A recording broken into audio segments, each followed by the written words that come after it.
the fundraising for the IBB Presidential Library. This occasion is about the library and the opportunity of launching this book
A very distinguished welcome to the President and Commander-in-Chief of the Armed Forces of Nigeria, President Bola Ahmed Tinubu, GCFR.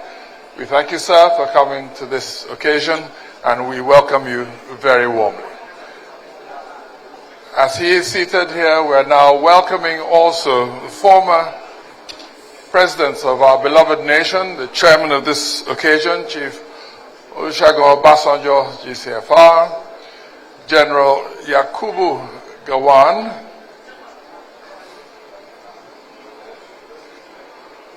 GCFR, General Abdulsalam Abubakar, Dr. Goodluck Ebele Jonathan, GCFR. Thank you very appropriately. A round of applause as the former president and the very special guest on this occasion, former President Ibrahim Badamasi Babangida, arrives in the hall and is seated on the left hand of the president. As we have said, could you take your seats, especially those who have come in with our honored guests. We welcome also the former president of Ghana, Nana Akufo-Addo. And if you crave your indulgence to let everyone settle down. On this occasion, my co-anchors are Bimbo Oloyede, a veteran broadcaster, as well as Kadaria Ahmed. Our role will be to ensure that this event can take place as seamlessly as possible, and that we all enjoy the experience of being with the leaders of the country. We will be restricted from making introductions, except for those, of course, who will be playing a particular role. We welcome, as they're seated, General Abdulsalam Abubakar, as I mentioned earlier, and his wife. Thank you very much, ma'am, for joining us.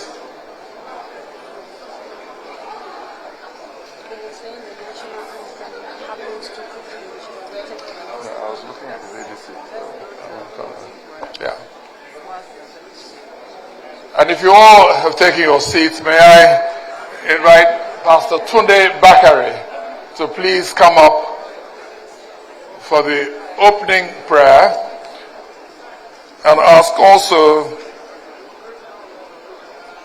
the representative of the Chief Imam of the Abuja National Mosque, Kaliru S. Shaeb, to please prepare to take the Muslim prayer. Pastor Tunde Bakare, please.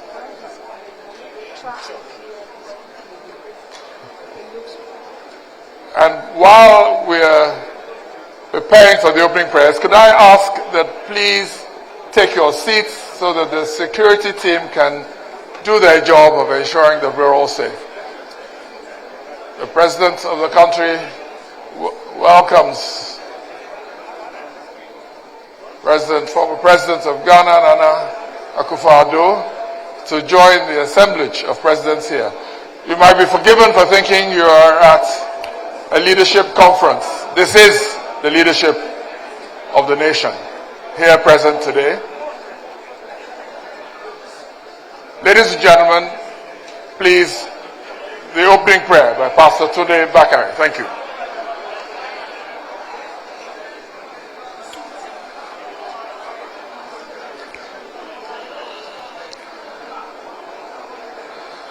Distinguished ladies and gentlemen, shall we, in honor of God, rise for the opening prayer?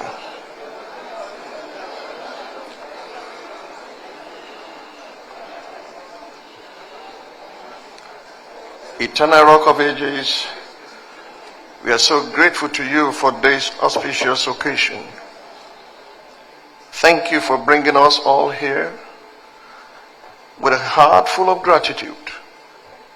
We thank you for the gift of life, good health, and overall well-being. Thank you for your servant, General Ibrahim Badamasi Babangida, who 32 years after leaving office has tremendous influence still. We ask that you teach us to number our days, that we may gain a heart of wisdom.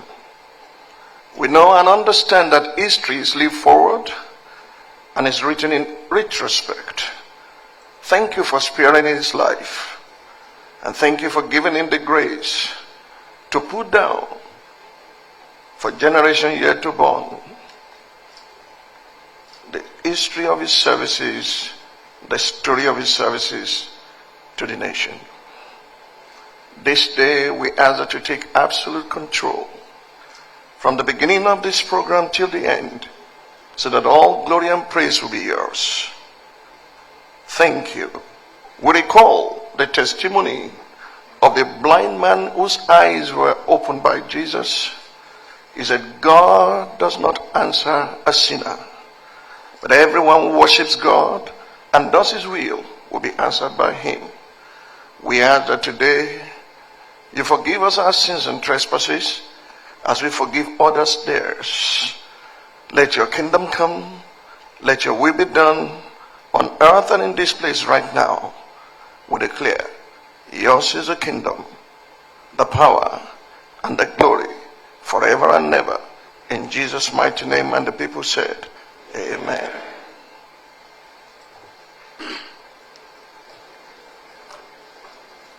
In the name of Allah, the most beneficent, the most merciful, on behalf of the Chief Imam, Murshid, Professor Shehu Saeed Ahmad Galadenchi, and the Chairman, National Mosque Management Board, His Highness S.O.N.P., in the name of Allah, the most beneficent, the most merciful. As we gather here to witness this occasion, we pray to Allah to conduct this exercise under His guidance and protection. And we wish the former President Ibrahim Badamasi Babangida good health and long life, and we hope the autobiography, those who knew or those who want to know will know the good works he has done during his leadership. Allahumma rabbana atina fid dunya hasana wa fil akhirati hasana wa qina azaban nar. Alhamdulillah. Thank you very much, sir. We start on a good note of prayer, and appropriately so. Mr. President, sir, before your arrival, we assured everybody that they weren't invited to a Council of State meeting, that this isn't a specific leadership conference, but the quality of the people that are in this room to honor President Ibrahim Badamasi Babangida is exceptional in this country. We do not have on many occasions an opportunity to welcome so many presidents and leaders of our country and our neighboring countries as well into the same auditorium, along with ministers of the government, our royal fathers present here, our parliamentarians, members of the National Assembly, of the House of Representatives, the captains of industry are all around us. Permit me, sir, to say that on this occasion, we, the lowly compeers, will not be acknowledging them individually. They all know themselves. And we will try and acknowledge those who have a role to play. And I know, of course, that our chairman of this occasion, our Baba, General Olusegun Obasanjo, will do the needful as he chooses. So welcome to all of you once again. And I'd like to welcome now Bimbo Oloyede to play the role of introducing the chairman for today. Thank you.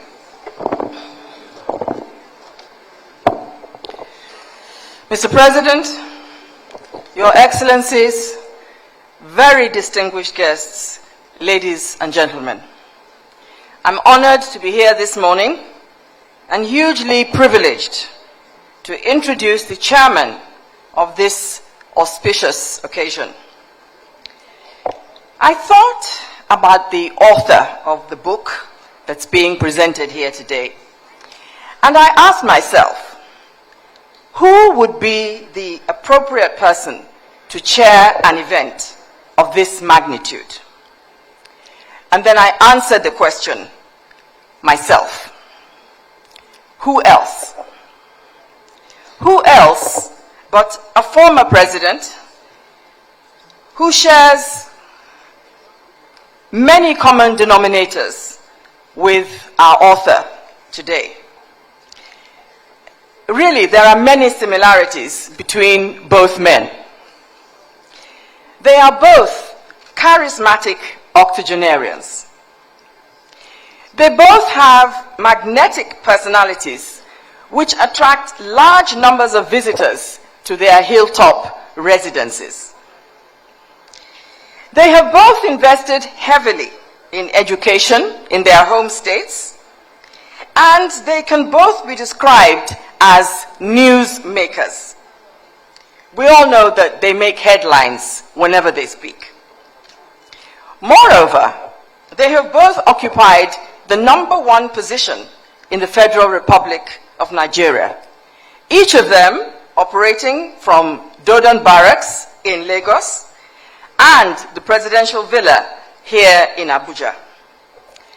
But permit me to say that there are two areas where there is a slight difference between these two elder statesmen. One is presenting his first book today, while the other has authored several publications. And in fact, I believe I'm right if I say he is still writing.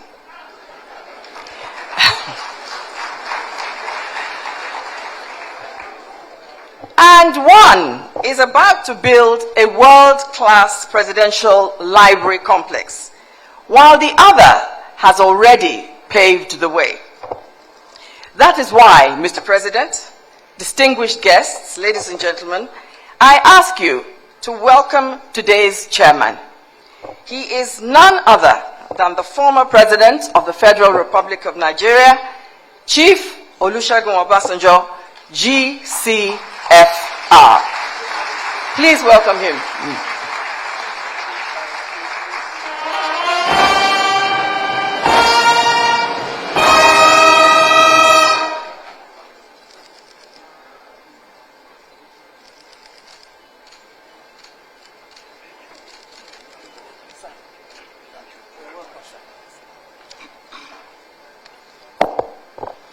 Bimbo, thank you very much. Your Excellency, the President of the Federal Republic of Nigeria, Your Excellencies, distinguished ladies and gentlemen, SG, I will assure you that my being here is almost a miracle.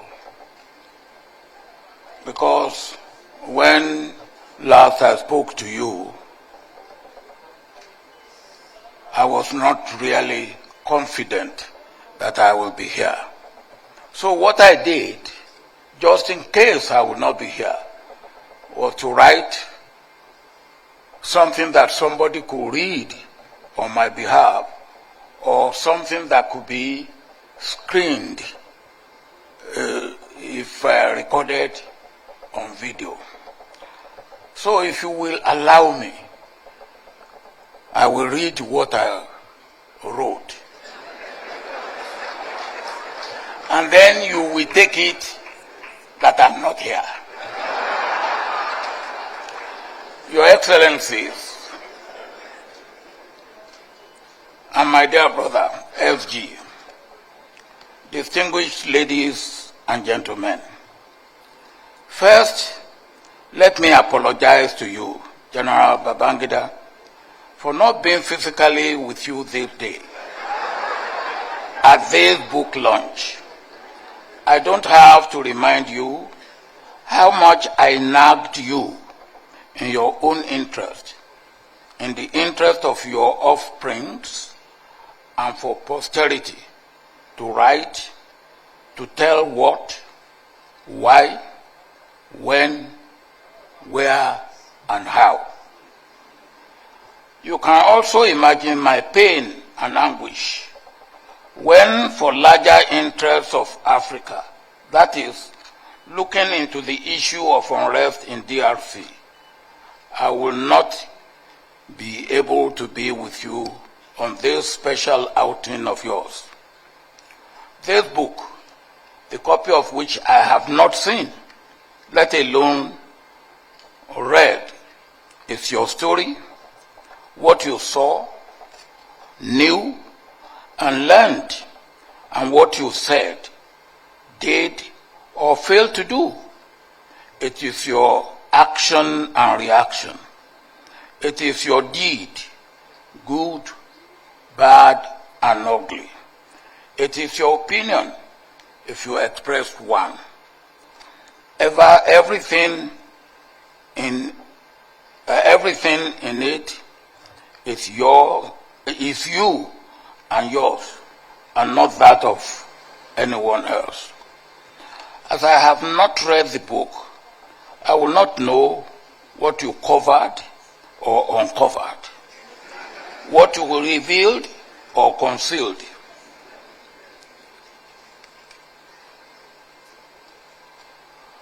If any. So I am anxious to read the book.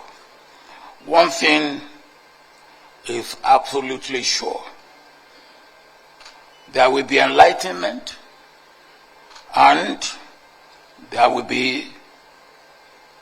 we will have written records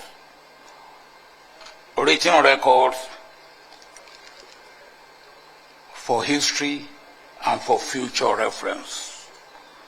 We should be able to glean what lessons and wisdom you acquired with the benefit of the hindsight. There will be one other thing. Reaction galore.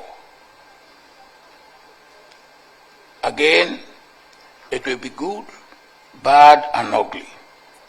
But your duty must be due, and you have done it. Now, if I may say that story about your duty must be due. When I was growing up in the village, we had a policeman, uneducated, a sergeant, and he was very good. Not one thing he never liked is pleading. And when you went to him to plead, to show that he was fed up, he would then break into English and will say, "My duty must be due." And that is the end of the matter. Your duty must be due, and you have done your duty.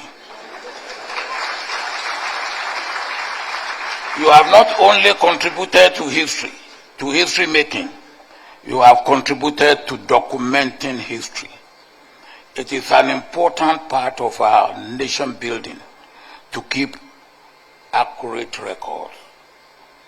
Please, don't be unduly worried about critics and pull him down syndrome. It may even be an indication of success, but take note of objective criticism. A chronic critic of mine, the late Tunji Braithwaite, may his soul rest in perfect peace, condemned a book of mine, and when asked if he had read it, he answered in the negative. He said he had not read it, and said that once Obasanjo was the writer, it must be condemned. I laughed it off. You may be victim of such criticism and such character. Ignore it and remain unruffled and remain friendly with such critics. It's all bad belly, which you must be able to understand and accommodate as a leader, particularly at this stage of your life. That I am not physically with you does not mean that I am not spiritually and psychologically with you. My dear young brother, what next? You have written a book. It is Babangida's story. The book will be reviewed, read, quoted, praised, and lambasted, as some will agree with you in part, and some will disagree with you in part. Some may even wholly disagree with you. Why should you write the book? It is self-glorification, they will say. Controversy may even develop. It's all good for you, and it's good for the book, and for our nation-building process. The more praised and condemned the book is, the better, because it means that it is being read. And that is what you write a book for, to be read. That is what justifies the discipline and efforts that go into writing a serious book, which I strongly believe this book is. Where necessary and desirable, take note for the possibility of a second edition, when you can then give explanations as it may be necessary, and also react appropriately to praises and condemnations, and make corrections where required. You can now remain cool, calm, satisfied, fulfilled, and continue to thank God and praise God, your Creator, for all His blessings and mercies on you as on me. To God be the glory for all the good things He has done for you, for me, and for Nigeria. Yes, we are not where we should be as a nation, but it could be worse. And we should continue to pray that God should hasten good times to come. If I have been physically with you, my listening to the review of the book may give me one or two words to say as closing remarks. General Absalami Abubakar will be asked, with your approval, to sit in for me.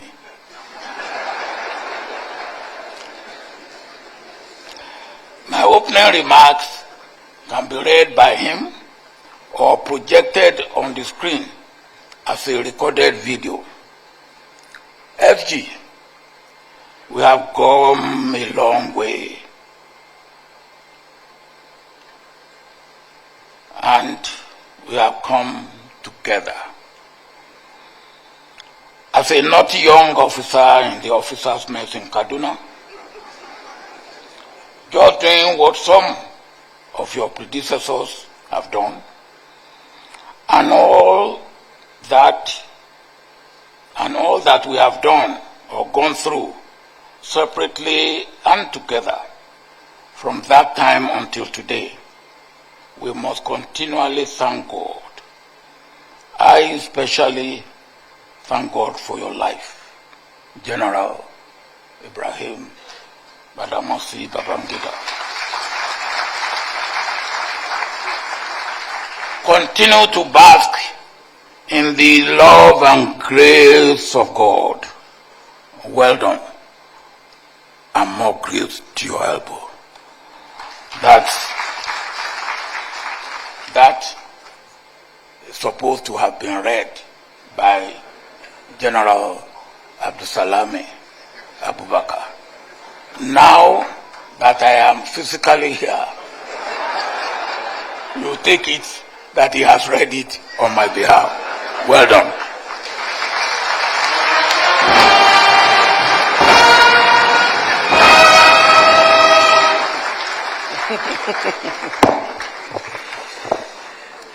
Thank you very much, Mr. Chairman. Please, another round of applause for him. Honestly, the quintessential Chief Obasanjo, who spoke as if he was not here, and yet he's very much here. My duty no be do, and bad belle.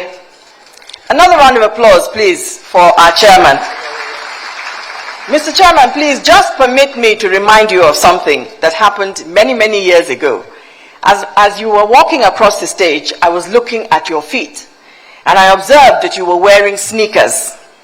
I can't resist telling you this or reminding you of this. I remember it well. It was after the parade, your first parade as Commander-in-Chief, and it was also my first assignment as an announcer or a commentator. We were at the barracks for refreshments afterwards, and the first thing you said to me, sir, was, Bimbo, I made a terrible mistake today. I wore a new pair of shoes. My feet hurt me so much, I was praying for the parade to end. Thank God I have changed them at last. I can relax. Mr. Chairman, thank God for sneakers.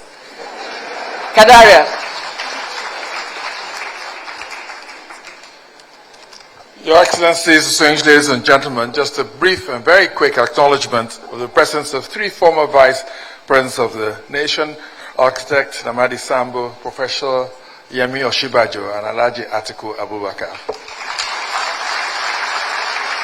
But in the horseshoe, just because we have an audience that is not here, may I also welcome Senator George Akume, former Secretary General of the Federation, Secretary to the Government of the Federation, and former, I do apologize. I told you that this was going to be a very difficult assignment, and that is my first mistake. Please note it down. May I also welcome the former President of Sierra Leone, His Excellency Ernest Bio Koroma. Thank you, sir. As well as Chief of Staff to the President, Right Honorable Femi Baja Biamila. Thank you. Kadaria Ahmed. Excellencies, distinguished ladies and gentlemen, for the keynote address, help me welcome with a warm and loud Abuja round of applause our speaker, who is here today all the way from Ghana, His Excellency William Nana Addo Dankwa Akufo-Addo, the former President of Ghana. Welcome.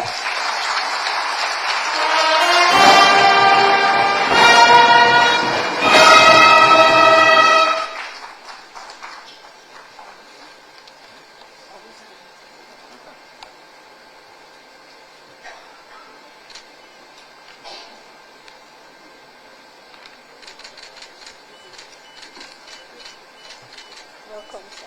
It's lovely to see you. Welcome, sir. Hi. Elizabeth said to say hello. Okay. the way you want. Okay.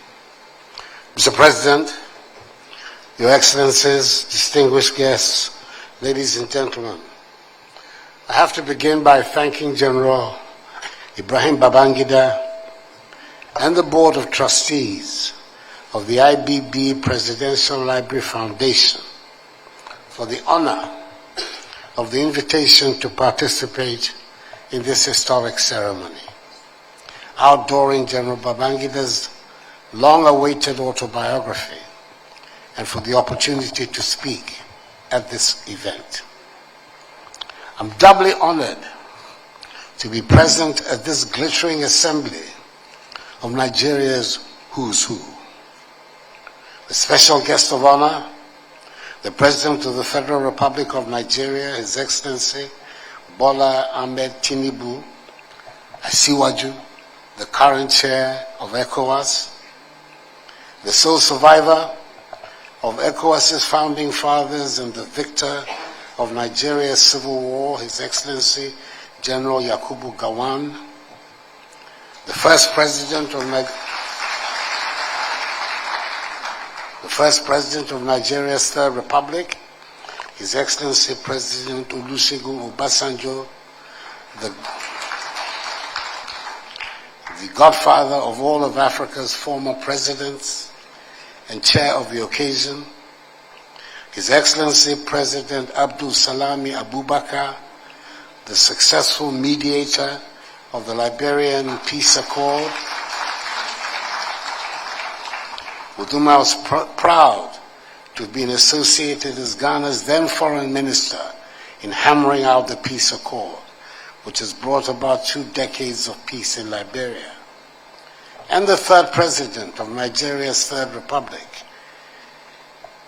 the president with the felicitous name and current ECOWAS mediator of the Malian transition, His Excellency Goodluck Ebele Jonathan. I'm aware that there are many other outstanding Nigerians here, such as Vice Presidents Osibanjo, Atiku Abubakar, and others, as well as distinguished and celebrated entrepreneurs like Abdul Samad Rabiu and Aliko Dangote. I salute each one of you for the significant part you have played and continue to play in securing the stability and democratic development of Africa's greatest nation. The example of development in freedom that democratic Nigeria is providing to the continent is a compelling one, especially in this era of renewed turbulence in Africa. I have to take also the opportunity to acknowledge the President of the former leader of the Republic of Sierra Leone, President Ernest Bai Koroma, who made important contributions to the development of ECOWAS during his tenure. Your Excellencies, I've had the privilege of reading the manuscript of a journey in service before the launch today. And I want to congratulate warmly General Babangida for giving us such a fascinating account of a critical time in the history of Nigeria. Luckily for all of us, even though it is quite a heavy book, it is an easy read, which should retain the interest not only of those of us who were alive during the times of the events recounted in the book, but also for those for whom it is very much history and folklore.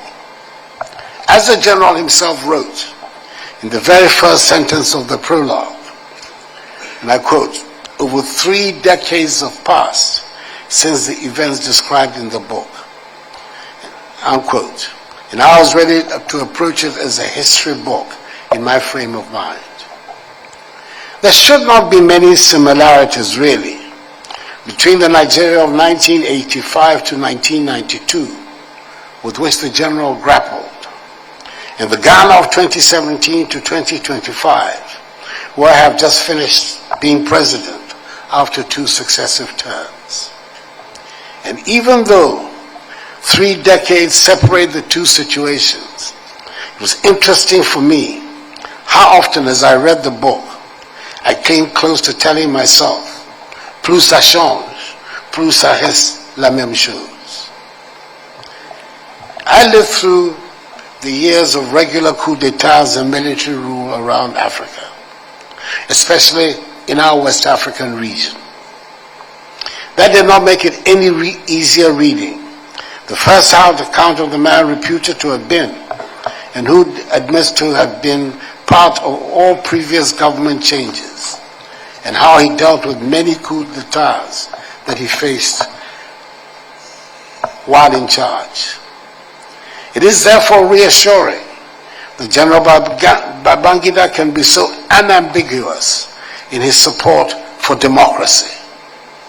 He, after all, more than anyone, is best placed to pronounce on what some claim to be the advantages of military government, especially for developing nations in a hurry like us. He certainly demonstrates in his book that a military government indeed spends even more energy and resources on security considerations than an elected democratic one. Up till a few years ago, I would have said without any hesitation that after years of argument and experimentation, we have come to a consensus that multi-party democracy would be the most suitable form of governance structure for our continent, including West Africa. The regional grouping ECOWAS certainly thought that this consensus was accepted throughout its member states, and indeed, sanctions were spelled out for those countries that would succumb to military coups d'etats. I doubt that any of us was under any illusion that what we had all signed up to would be easy, but I was certain that all of us were ready to try to make it work. I feel a deep sense of disappointment. The military coups d'etats have come back in fashion in our region and are seen as the answer to the instability being spread from the Sahel by jihadist activity, and by some as the answer to difficult economic conditions or unpopular government policies. It would appear that we have our work cut out for us all over again to try to build and consolidate the democratic structures in our countries, to gain the confidence of our populations, especially to show that the road to prosperity will be faster and longer lasting when we are democratic. I'm not sure that back in 1985, when General Babangida became the leader of Nigeria, he and his colleagues had thought it out so clearly for themselves. But it would seem that somewhere along the line, or by the time it was over, as stated in the book, they had plans for a very brave new Nigeria. Permit me to quote him here, and forgive me for it is quite an extensive quote. There exists a world of difference between engineering a nation and ruling it. I never wished to rule Nigeria, and I never did it. My goal was to engineer it. The ultimate aim of engineering in the manner that we have attempted was precise. It was to chart a new course for a nation towards a new environment, consciously and carefully designed in anticipation of a future that can be understood, mastered, and managed. Engineering a nation is in reality in inventing the future. Everything has to be harnessed and focused. Human resources, material resources, and moral resources all must be brought into play. Over and above all, the nation's psychology must be redirected and refocused. That was the dream. The reality was a daily grind of trying to keep a country united and together, fighting off attempts at coups d'etats and violent disagreements about the terms of economic policies. If anyone needed reminding, this was the time that the International Monetary Fund got its reputation, or maybe we should say notoriety, for the terms that came with giving assistance to a country. This book reminds us that if a civilian constitutional government feels under constant threat of destabilization and having to spend far too much time and resources on security, a military government was under even more threat of insecurity. If the predictable problems of how to lift the bulk of the people from poverty and keep food prices down are overwhelming, they turn out to be far more tolerable when compared with the unpredictable things that hit a government in our part of the world. It is a difficult and exhausting process to come up with a plausible and workable foreign policy for an African country today. It was a bigger nightmare at the time described in A Journey in Service. Let us take our minds back, if we may, to the world in which General Ibrahim Babangida came to the leadership of Nigeria and the era of the two power blocs that operated and tried to dominate the world. In our part of the world, the Eastern Bloc, led by the Soviet Union and its ideological adherents, appropriated, quote, the progressive, unquote, tag, and tried to win hearts and minds and convince governments and populations that nations stood a better chance of rapid development by following the socialist path. Then there was the capitalist Western Bloc, led by America and its ideological advocates. They looked and felt more prosperous, and even though they carried the baggage of former colonial masters, they were more easily attractive to many segments of the population because people felt more comfortable as they were a known entity. The Eastern Bloc remained a largely unknown entity, where experts specialized in advising governments in Africa and other parts of the world how to interpret the distance between the ministers lined up on the days at an event in Moscow Square.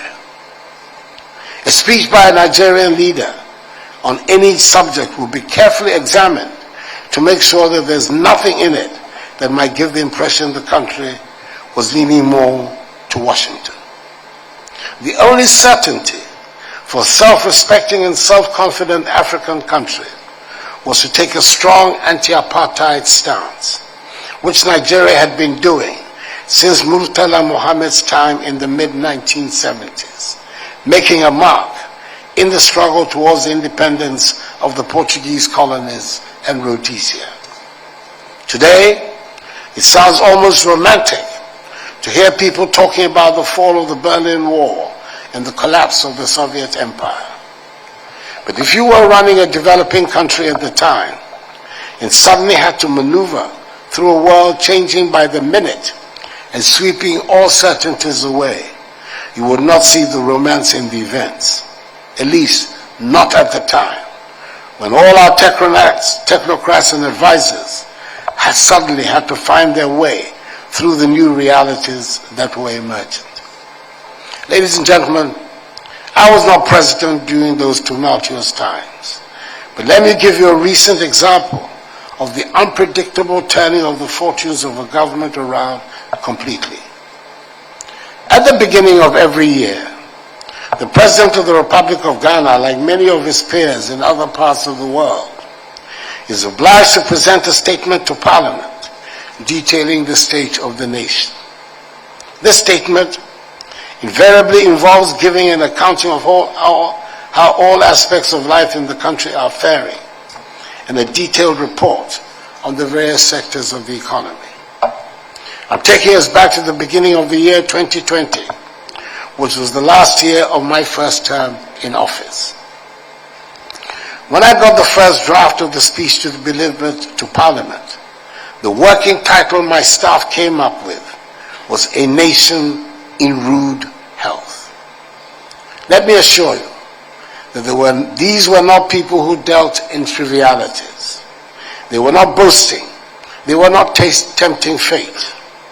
A nation in rude health was a fair assessment of what things looked like in Ghana and the state of affairs at the beginning of the year 2020. All our economic indicators were pointing in the right direction. The Ghanaian people were full of optimism and had largely taken on board my Ghana Beyond Aid policy.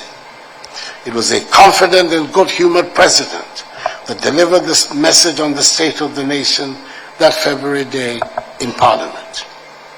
Within a matter of weeks from when the speech was delivered, a new word, COVID-19, entered our vocabulary, and the world was brought to a thundering halt by a virus. I do not think I need to go into the details of the daily updates of the casualties around the world and the projections about how the streets of African cities will be littered with dead bodies. But I would remind all of us that the lessons, both immediate and long-term, that emerged from the COVID-19 crisis were harsh. The first was what we had always known, but are often lulled into thinking could be different, which is that there is no such thing as charity in international relations. Nobody is going to give you vaccines until their own needs have been fully satisfied. African countries therefore need to cooperate with each other and not count on aid from the international community. That is why Senegal,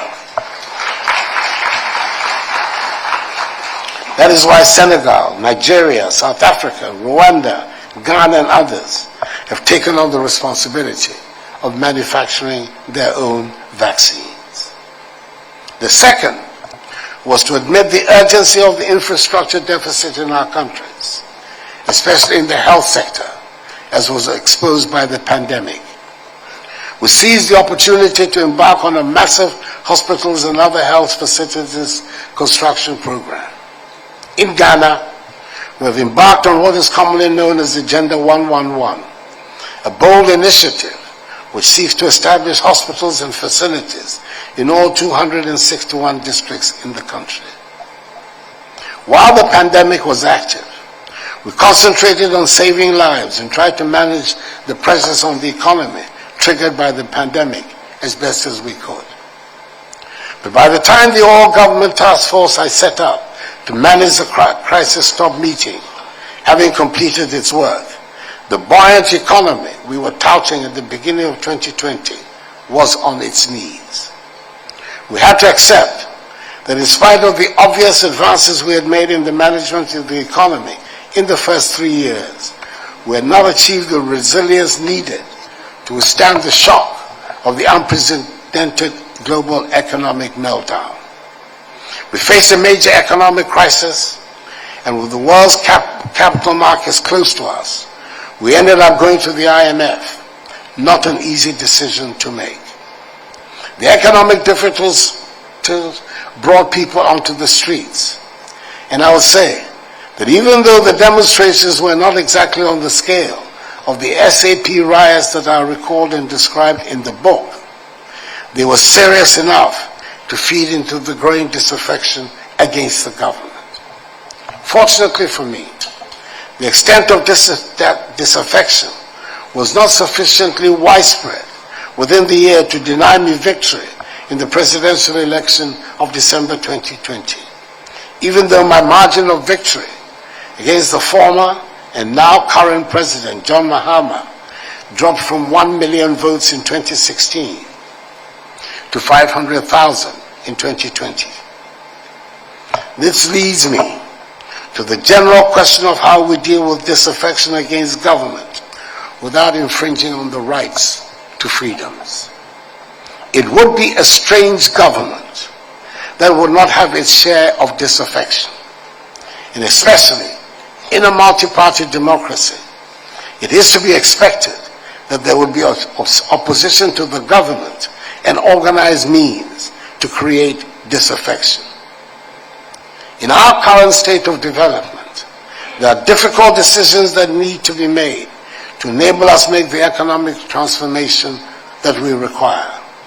Almost 40 years ago, General Babangida was grappling with such problems, and today, Nigerian and Ghanaian leaders face the same problems.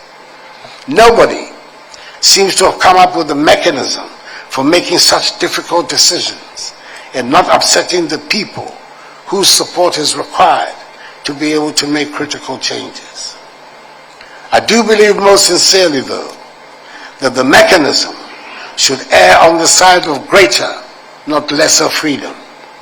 Because like Thomas Jefferson and J.B. Danquah, the founder of Ghana's liberal democratic tradition, I hold that enlarging the liberty of the individual within the rule of law has to be the true goal of public policy.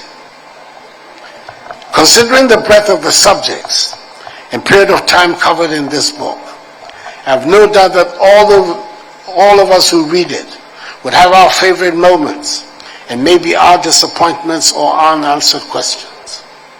I would gladly state that I am as confused about what is euphemistically called the June 12th saga today as I was 33 years ago.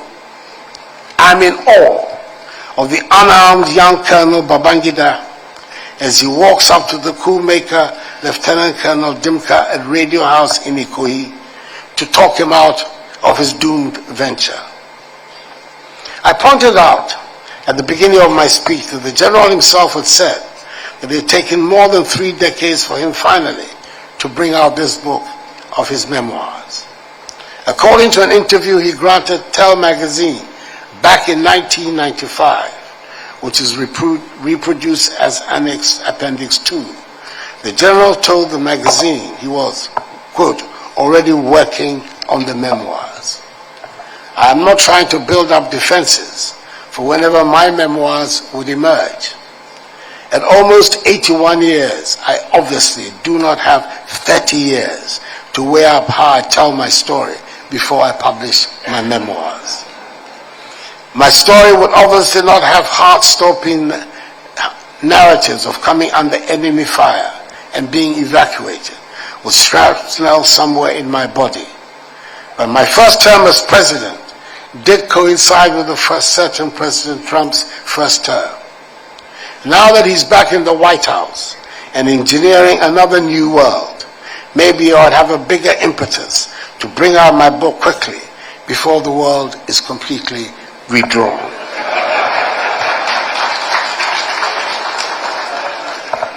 There are 3 more matters of moment that I have to comment on briefly before I take my seat. The first relates to the spirited defense, as I choose to define it, of military intervention and governance that is given in the book, even though ultimately the author is resolute in his support of democratic government. The issue remains the same. Who confers legitimacy on government? Is it an enlightened elite, be it military, political, economic, or otherwise? Or is it the mass of ordinary people expressing their will freely through accepted procedures? It is the answer to these questions that prompted the greatest of British prime ministers, Winston Spencer Churchill, to say that, and I quote, "Democracy is the worst form of government, except for all the others," unquote. I'm happy, as I leave active politics in my country, that the Ghanaian people appear to have imbibed deeply democratic values and a democratic culture, to the extent that in the 33-year existence of Ghana's Fourth Republic, we have witnessed 4 peaceful transfers of power from one party to another through the ballot box, in conditions that have not threatened the stability or unity of the state. It is a most comforting conclusion for someone who has devoted his life and energies to the advancement and entrenchment of democracy in his country. Even though the last such transfer over a month ago, on 7th January 2025, was consequent upon a disastrous electoral performance by my party, then the ruling party, which led its presidential candidate to concede defeat even before the end of the formal collation and declaration of results. The silver lining in the party's dark clouds was that the vote was clearly the expression of the sovereign will of the Ghanaian people. May such expressions long continue. The second emanates from one of the most complex considerations confronting the development of the continent. The accumulation of capital, which enabled the Industrial Revolution to take place in the economies of the world, as well as of several of those in the East, occurred before universal adult suffrage was obtained in their countries. The Industrial Revolution in virtually all the countries of the world, of the West, United States, Britain, France, Germany, Italy, and the others, preceded the achievement of universal adult suffrage.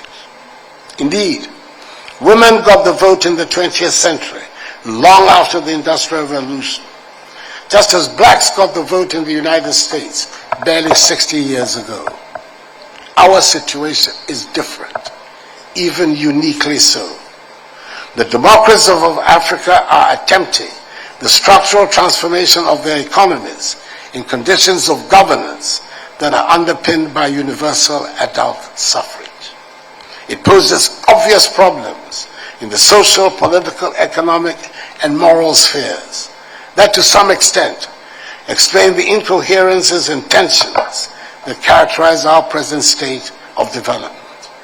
Our generation is required to find the tools that will enable us to resolve these incoherences and tensions.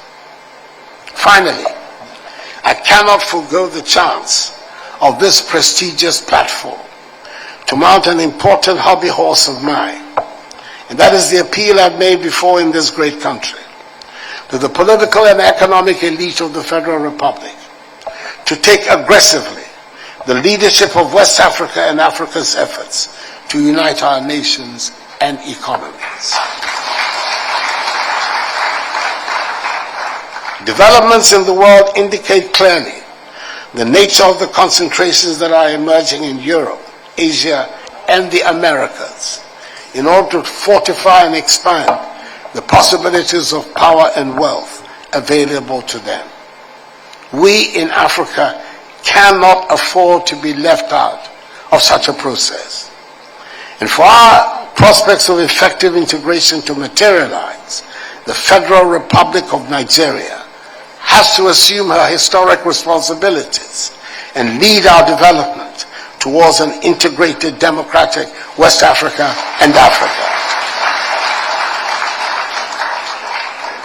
That evolution cannot succeed without you, but you will be its greatest beneficiary.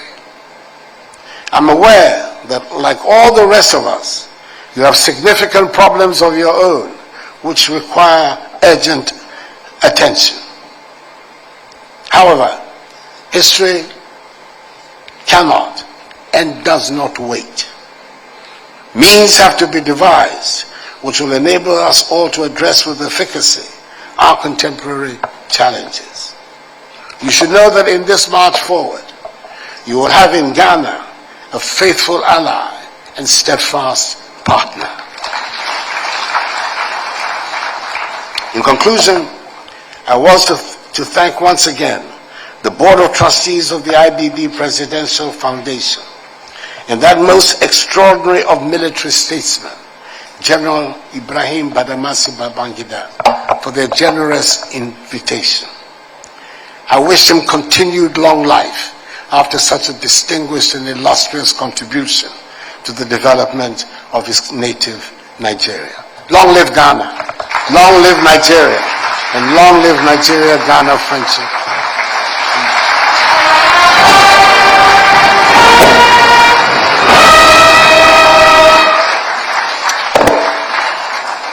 Another round of applause, please, for His Excellency William Nana Addo Dankwa Akufo-Addo, the former President of Ghana. Raised quite a number of pertinent issues. The one that stood out for me on the issue of how we deal with disaffection with government, particularly as we have not come up with a mechanism that allows governments to do painful reforms without offending people. So that's the challenge, how to find out how to do painful reforms without getting your public upset. Distinguished ladies and gentlemen, thank you again for being here. And we're going to move swiftly on to the next set of programs, which are the Goodwill messages. We'll be needing mics on the floor because some of the people that will be speaking from their chairs. Yinka, please take over. Thank you.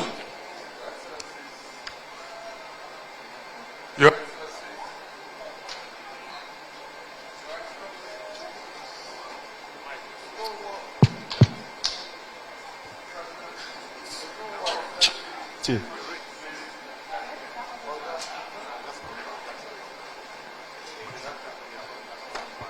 Mr. President.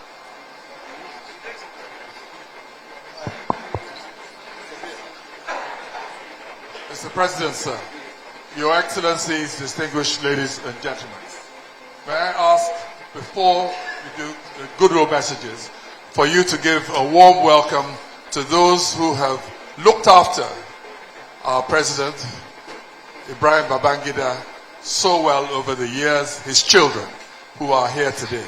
Aisha, Mohammed, Halima, and Aminu is not present, but I know that he's watching online. Thank you.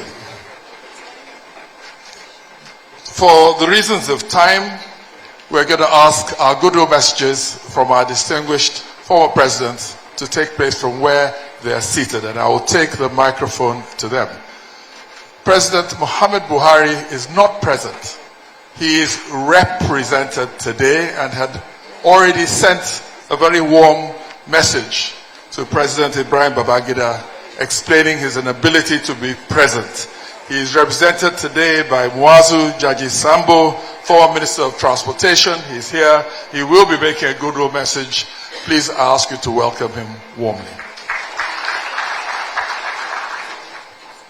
General Dr. Yakubu Gawansa, may I approach you with the microphone to say a brief few words. Thank you.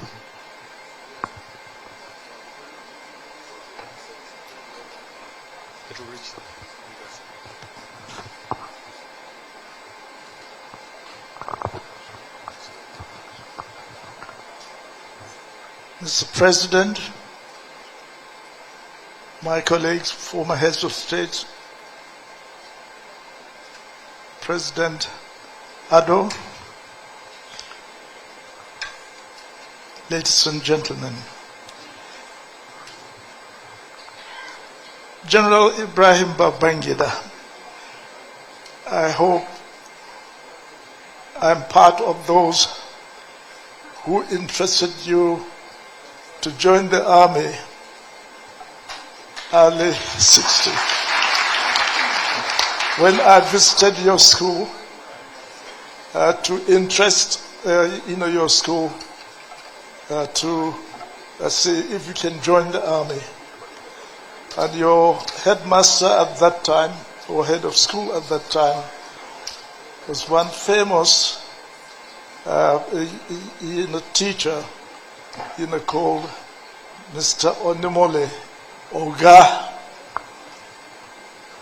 Yes, I don't know what he told you about me, but the enthusiasm with which you and your class, and I think there are about 10 of you who in the end decided to join the army.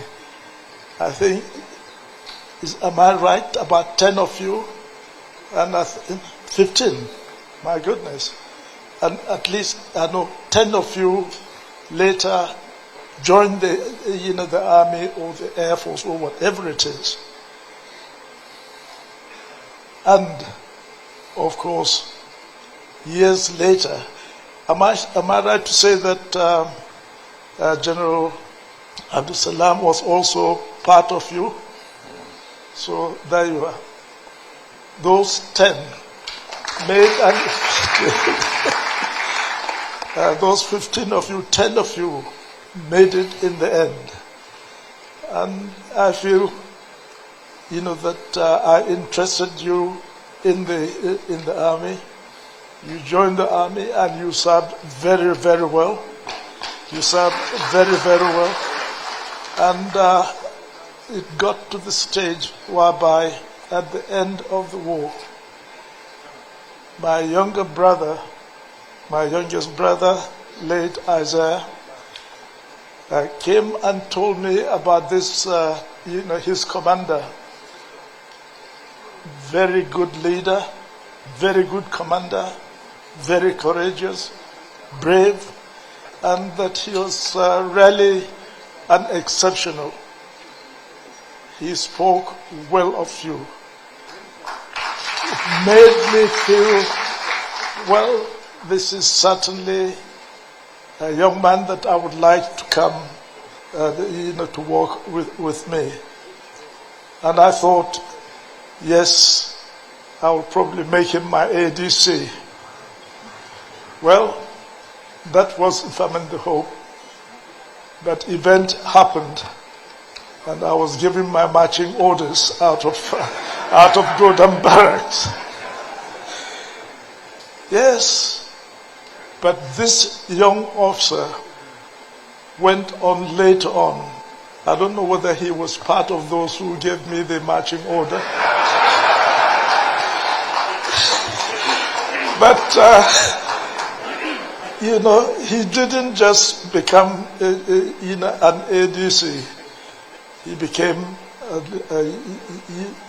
head of state as well, a boss of bosses. And honestly, and I know the amount of work you have done. And over the years, various events happened, and I learned that you are the one who made sure that Dimka either escaped rather than be arrested.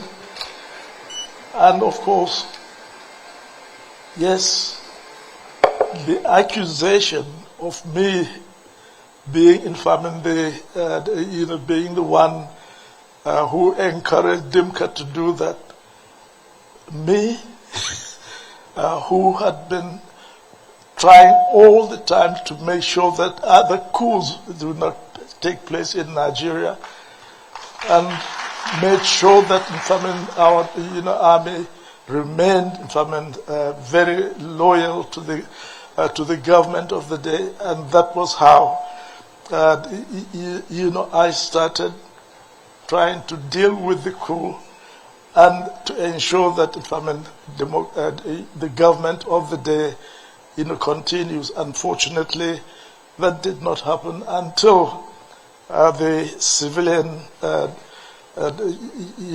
government at the time, the government of the time decided that yes, let the military take over until they can restore loyalty and discipline. And for that reason, what I had wanted to do, that if a coup ever took place in Nigeria,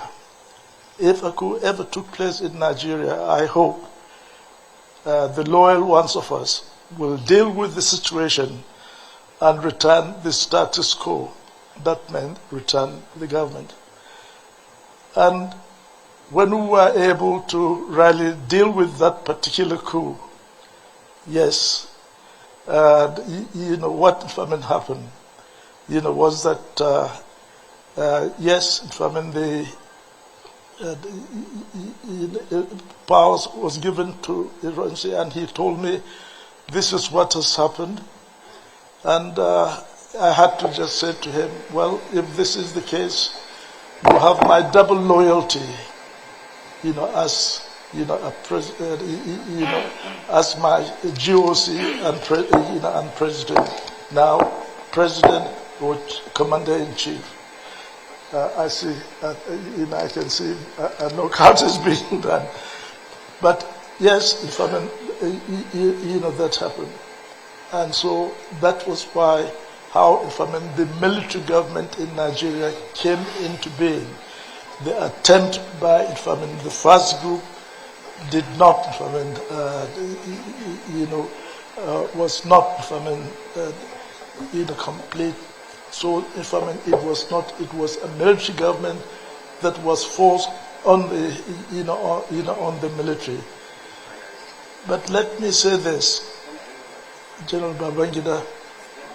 Yes, I had, a very rough, time.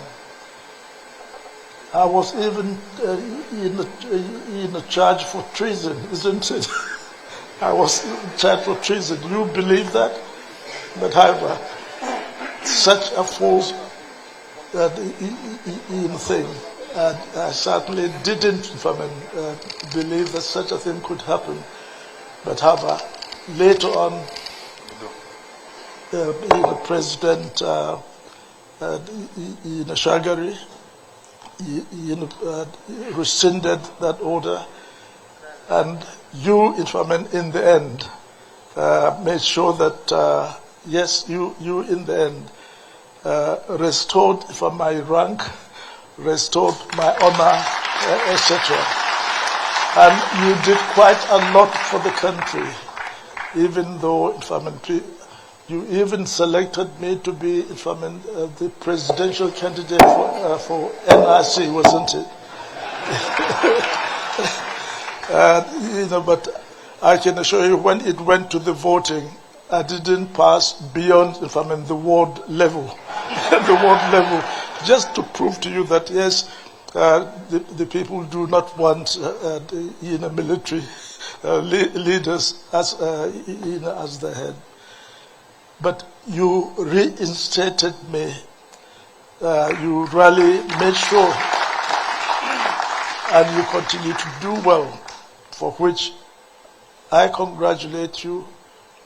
Everyone congratulates you and wish you well for the future. Thank you very much. Former President General Yakubu Gowon was one of our most amiable and loving presidents. Representing General Muhammad Buhari, GCFR, is Muazu Jaji Sambo, former Minister of Transportation, for a very brief Goodwill message from our former president. A big round of applause, please, for him. Welcome him. President of the Federal Republic of Nigeria, Asiwaju Bola Ahmed Tinubu, Your Excellencies, distinguished ladies and gentlemen, not forgetting our royal fathers, I bring good tidings from President Muhammadu Buhari, who has asked me to inform General Ibrahim Babangida of his regrets at not being able to be here today physically. This was due to an engagement he committed himself to prior to the receipt of General Ibrahim Babangida's letter. He has, however, asked me to send his warm wishes and to pray that this event will be successfully conducted to the glory of God and will mark indeed a watershed in the life of our popular IBB. I don't have his mandate, sir, to call you by that name that he calls you by, so I will stop at my father, General Ibrahim Babangida. We pray for your good health, long life, and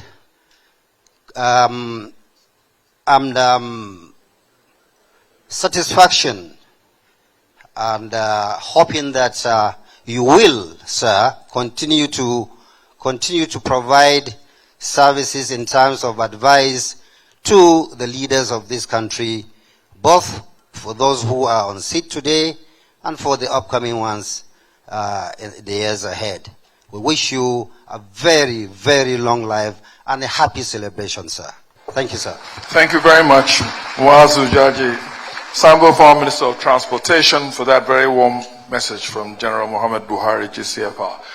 General Abdul Salami Abubakar, GCFR, is to my right. The microphone goes to him for his goodwill message. Thank you, sir. Mr. President Bola Tinubu, thank you very much for attending my brother's autobiography. Your Excellencies, former President, President Kroma, President Nanadu, our distinguished royal fathers, ladies and gentlemen. Where do I start, Ibrahim? Certainly, my relationship with Ibrahim, forgive me for calling him my Ibrahim, has gone a long way, over 80 years.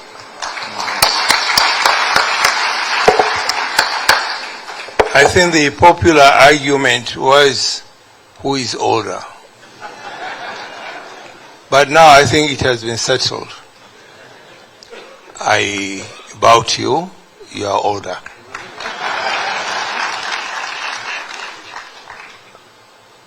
Your Excellencies, I want to thank you for honoring my brother, my friend, my prefect, my head boy, my commander-in-chief, all rolled in one. I think I want to thank Your Excellency Ibrahim Badamasi Babangida for putting down your memo. I think it will go a long way in enriching the history of this country. Congratulations. Let me, Mr. President, with your permission, go back memory lane. When we were growing up in the little town of Mina, that is about 80 years ago. It might interest you, Mr. President, and all the distinguished guests here. As far back as 1952, a soothsayer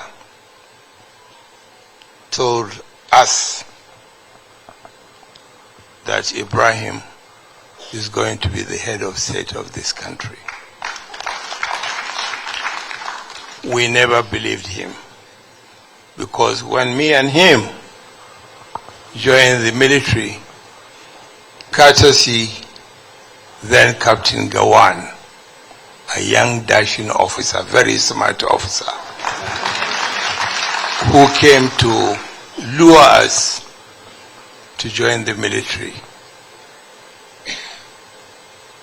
When we joined the army, all we were hoping was to get to the reach of a captain and then retire. But God in His mercy has propelled us to become generals, and by His grace, both of us became head of state of this country.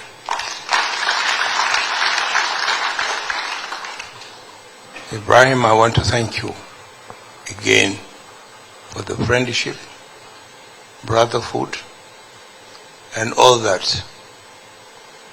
No moment goes by when we remember our escapades without bringing smiles to our faces. May this smile continue during our twilight as we continue serving our residential responsibility to this nation. Mr. President, I thank you. Thank you very much. General Abu Salami Abubakar, GCFR, firmly now known as the junior brother to President Ibrahim Babangida. Mr. President, Your Excellencies, English ladies and gentlemen, Dr. Goodluck Ebele Jonathan, GCFR, sir, for your goodwill message. Thank you so much. Mr. President, thank you for coming to personally preside over this ceremony. His Excellency, our leader, General Dr. Yakubu Gowon, and President Babangida that brought us here. Thank you for today's ceremony, and let me appreciate Abdusalami Abubakar and the wife. Let me appreciate the keynote speaker, the immediate past president of the Republic of Ghana. Thank you for being here. And our good friend, Ernest Baikoroma, the immediate past president of Sierra Leone. And let me appreciate the three vice presidents are here with us, a very senior Nigerians serving in government, and have served before, the captains of industry. I don't want to take too much of your time. Today is a special day. And some of you will be surprised why I should stand up. You know, in the committee of the president,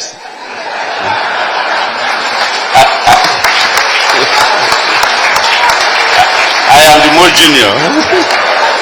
So I'm only waiting when President Tinubu will finish serving. So that when we go for a council of state meeting, I'll get somebody that will sit by my left.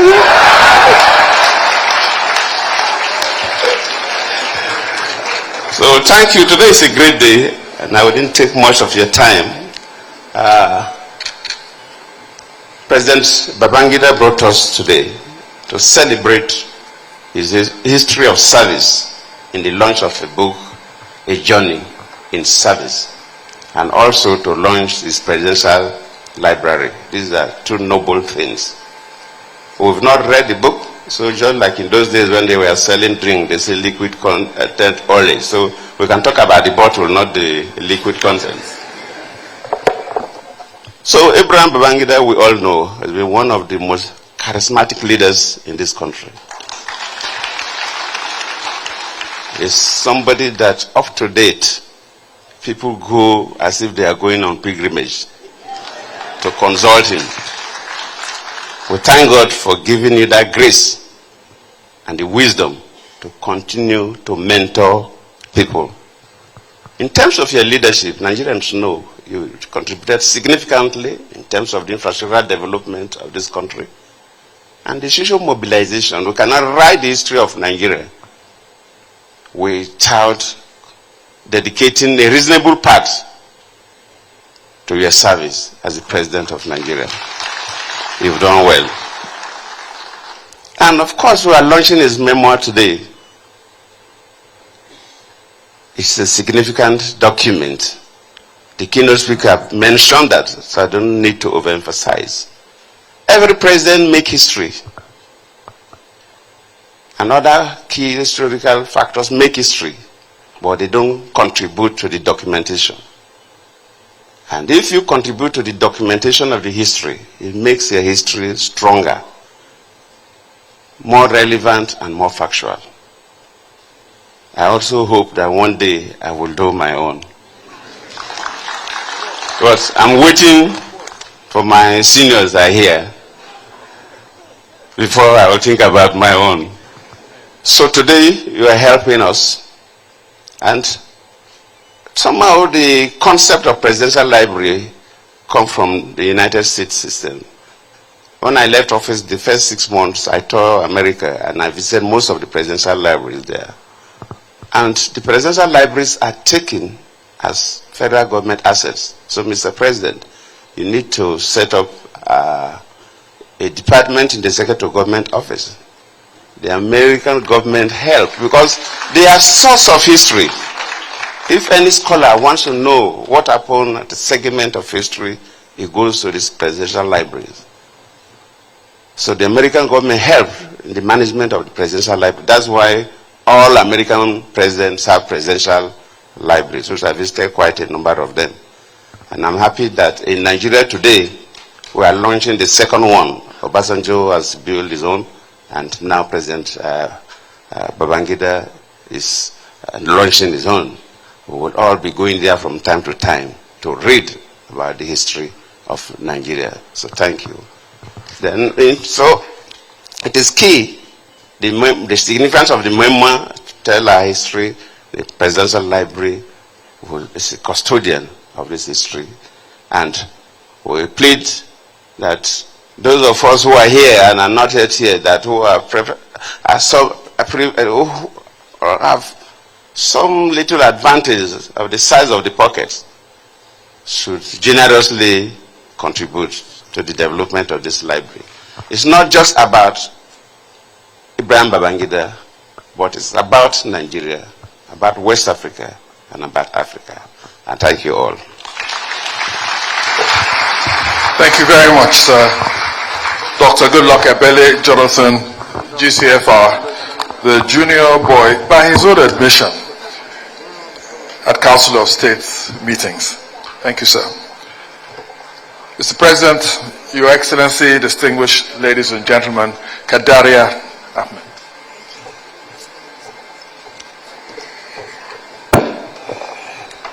Excellencies, distinguished ladies and gentlemen, our book reviewer today hardly needs an introduction.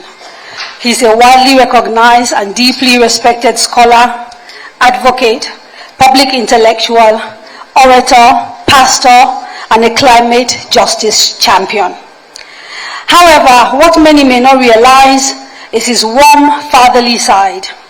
In recent weeks, he has embraced his role as an active grandfather, celebrating the arrival of his second grandchild. And yes, you are allowed to clap. Thank you. But his paternal care extends far beyond his biological family. He's also a father figure to thousands of Nigerian children, transforming lives through his free school initiatives. I personally can testify that from Ikota and Makoko to Maiduguri, Sokoto, Kano and beyond, numerous orphans and underprivileged children across the country receive fully funded education thanks to his efforts. Please put your hands together and help me welcome His Excellency, Nigeria's former Vice President, Professor Yemi Oshibanjo, SAN, GCON.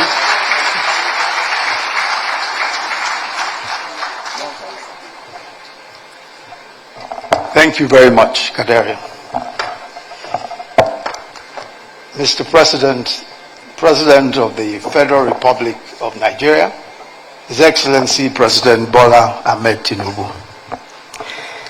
The chair of this occasion, former President Olusegun Obasanjo. I'm trying to locate him. Former President Abdul Salam Abubakar and her ladyship, Honorable Justice Fatih Abubakar. Former President Goodluck Ebele Jonathan. Former President of Sierra Leone, His Excellency Bai Koroma. The immediate past President of Ghana and our keynote speaker, His Excellency Nana Akufo-Addo. Former Vice President Atiku Abubakar and former Vice President Namadi Sambo. The author and celebrant of this event, former President Ibrahim Badamasi Babangida. Your Excellencies, present and former governors, Your Royal Highnesses, traditional rulers, distinguished ladies and gentlemen, Babangida, A Journey in Service, is an important book. First, it is not just a story of the remarkable journey of former President Ibrahim Babangida from childhood to the highest levels of public service. It is the story or stories of a journey of a nation, our nation, Nigeria. It is the Nigerian story, complex, sometimes unpredictable, sometimes stranger than fiction, but always fascinating. Many of the key figures in this book and who shaped the history of our country are here with us today. And that tells another story all by itself. And that is something truly unique about Nigeria. Our ability to move beyond the past, no matter how bitter, and no matter how adversarial our past relationships may have been, and to still come together. So seated amongst us here today is General Yakubu Gowon, who became Nigeria's head of state at the age of 32 and led the country for 9 years. His government was overthrown in 1975 by a coup involving the then Brigadier Olusegun Obasanjo and the then Brigadier Theophilus Danjuma, and the author himself, I confirm, the then Lieutenant Colonel Babangida, who was then commander of the newly formed Armored Corps. Also involved in that coup were the then Lieutenant Colonels Muhammadu Buhari, Lieutenant Colonel Sani Bello, who is here also, and Lieutenant Colonel Sani Sami. Yet, here we are today, with former President Obasanjo, General Danjuma, and of course the author himself present, not as adversaries of the author, but as witnesses to history, celebrating a fellow statesman.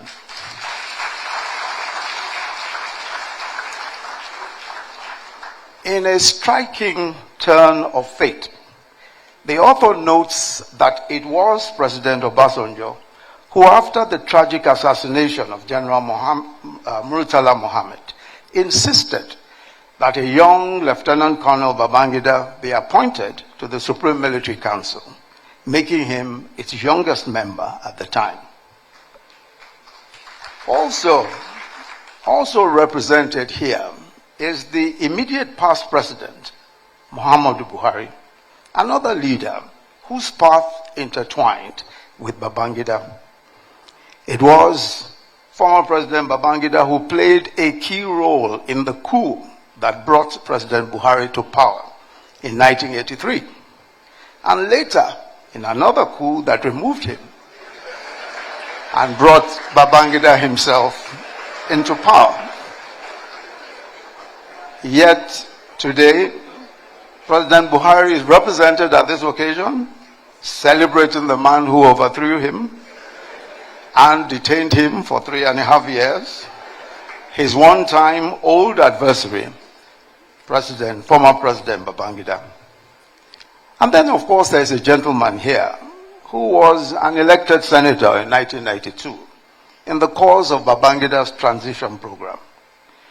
When Babangida annulled the 1993 election and General Abacha took over and dissolved the Senate, that senator tried to reconstitute the Senate in resistance to the dissolution. He was detained, charged to court. He escaped into exile. Today, he is also here to celebrate with his former tormentors. But as President, Commander-in-Chief of the Armed Forces of the Federal Republic of Nigeria, President Bola Ahmed Tinubu.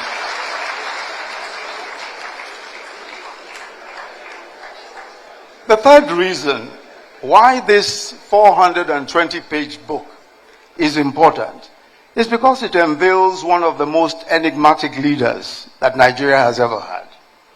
A man who some called Maradona, others described as the evil genius, bearing his mind, in his own words, in writing for the first time since he left office 32 years ago. In this compelling account, he tells of his early life in Minna, his parents, his siblings, his primary school, Gwari Native Authority Primary School, how he became an orphan at the age of 14, and at age 16, entering the provincial secondary school Bida, the school which later became known as the Government College Bida.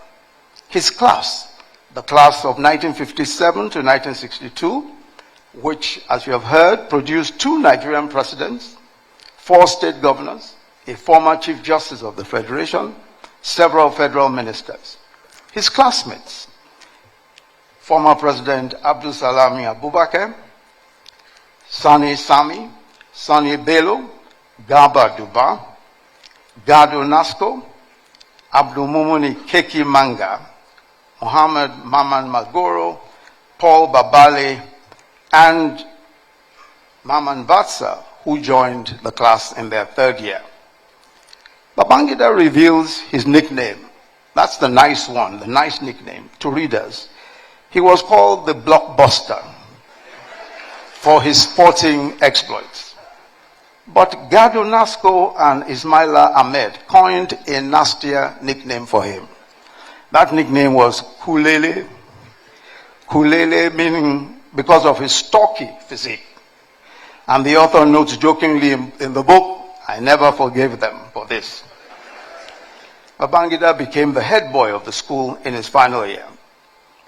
Then he tells the story of how he changed his name from birth, which was Ibrahim Badamasi, to Ibrahim Badamasi Babangida. He recalls that during official engagements, officers confused his name, Badamasi, with the Yoruba name Badamosi, and many repeatedly asked him whether he was Yoruba. That question had also come up a few years before during his enlisting interview for the military. He says, to eliminate any confusion, I quote him, I decided to take on my father's other name, Babangida, as my last name. He tells the story of how he became interested in the military. A certain teacher, Pa Unimole, who as a 24-year-old had taken up a voluntary 3-month leave of absence from his teaching job at the King's College in 1930 to help set up and popularize science education in northern Nigeria, and who ended up spending his entire teaching career in the north. By the time he died at 78 in 1984, Pa Unimole had taught and mentioned several generations of students in northern Nigeria, including General Yakubu Gowon and the author. But more than just laying a sound science foundation, writes the author, Pa Unimole was the first to get many of us interested in a career in the military. Shortly after independence in 1960, Pa Unimole invited his former student, Captain Yakubu Gowon, to give us a career talk on the military. Captain Gowon, handsome and smart-looking, in his properly starched army officer's uniform, spoke to us brilliantly in his now familiar shrill voice on the benefits of military career.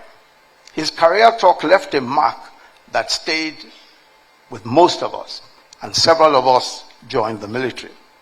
However, in a remarkable twist of fate, several years later, Yakubu Gowon became head of state. He was deposed in a coup in which the author participated, as you've heard. And while living in England, Yakubu Gowon was implicated unjustly, according to the author, by Dimka, who had led a failed coup. The Supreme Military Council then decided to strip General Yakubu Gowon of his rank as a 4-star general and dismissed him from the army. The author writes, and I quote him, although I was a member of the Supreme Military Council that made that painful decision on General Gowon, I am happy that as president, I restored his benefits and full ranks in 1986 as a distinguished general of the Nigerian Army. End of quote. The author also tells the story of his combat experience during the Civil War. His favorite commanders were General Wushishi and General Danjuma. The most unfortunate aspect of the war experience for him was that it brought him into combat confrontation with some officers from the Biafran side, with whom he had trained as a cadet, who now had to fight on the Biafran side. Interestingly, a good number of them who survived remained his friends after the war and long afterwards. But perhaps the most unforgettable experience of the Civil War for him was the injury that nearly killed him. In the course of a firefight in Uzuakoli, Umahia, he was hit by a shrapnel that eventually was lodged in his chest. And he tells of how he was evacuated to the Lagos University Teaching Hospital, Idiaraba. And while he was in hospital recovering from his injuries, on Saturday, April 19, 1969, he watched on television in the common room of the hospital as the then head of state and commander-in-chief, General Yakubu Gowon, married his beautiful black beauty, the then Victoria Zakari.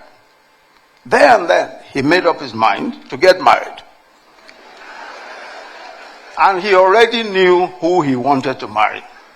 And he went looking for her as soon as he left the hospital.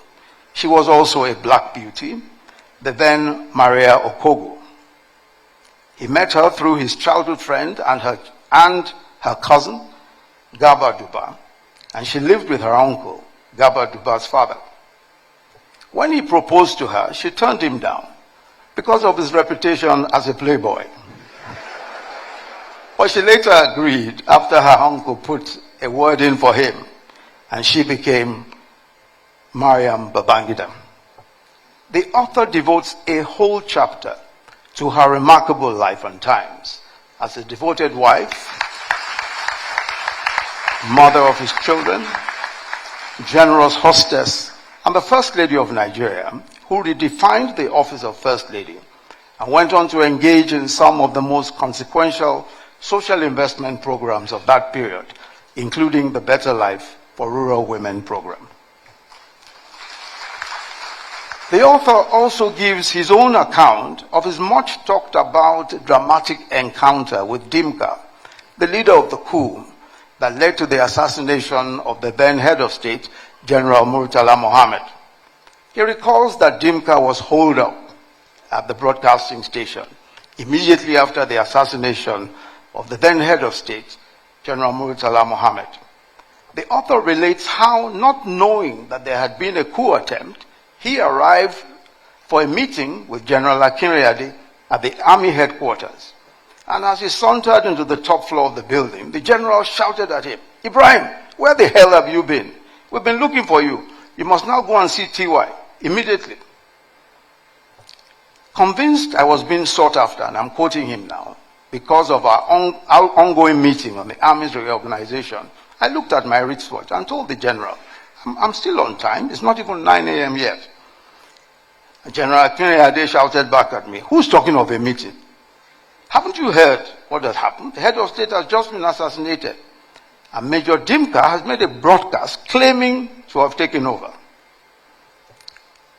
He then went to General Danjuma's office. And the author writes that General Danjuma's instructions to me when I met with him were unambiguous. Go to the radio house and flush Dimka out of that place immediately.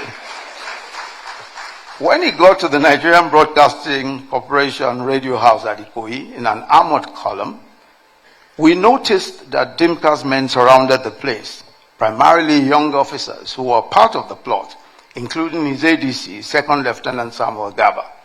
As I got down from my armored vehicle, unarmed, and approached the building, Dimka's ADC, Gaba, attempted to stop me.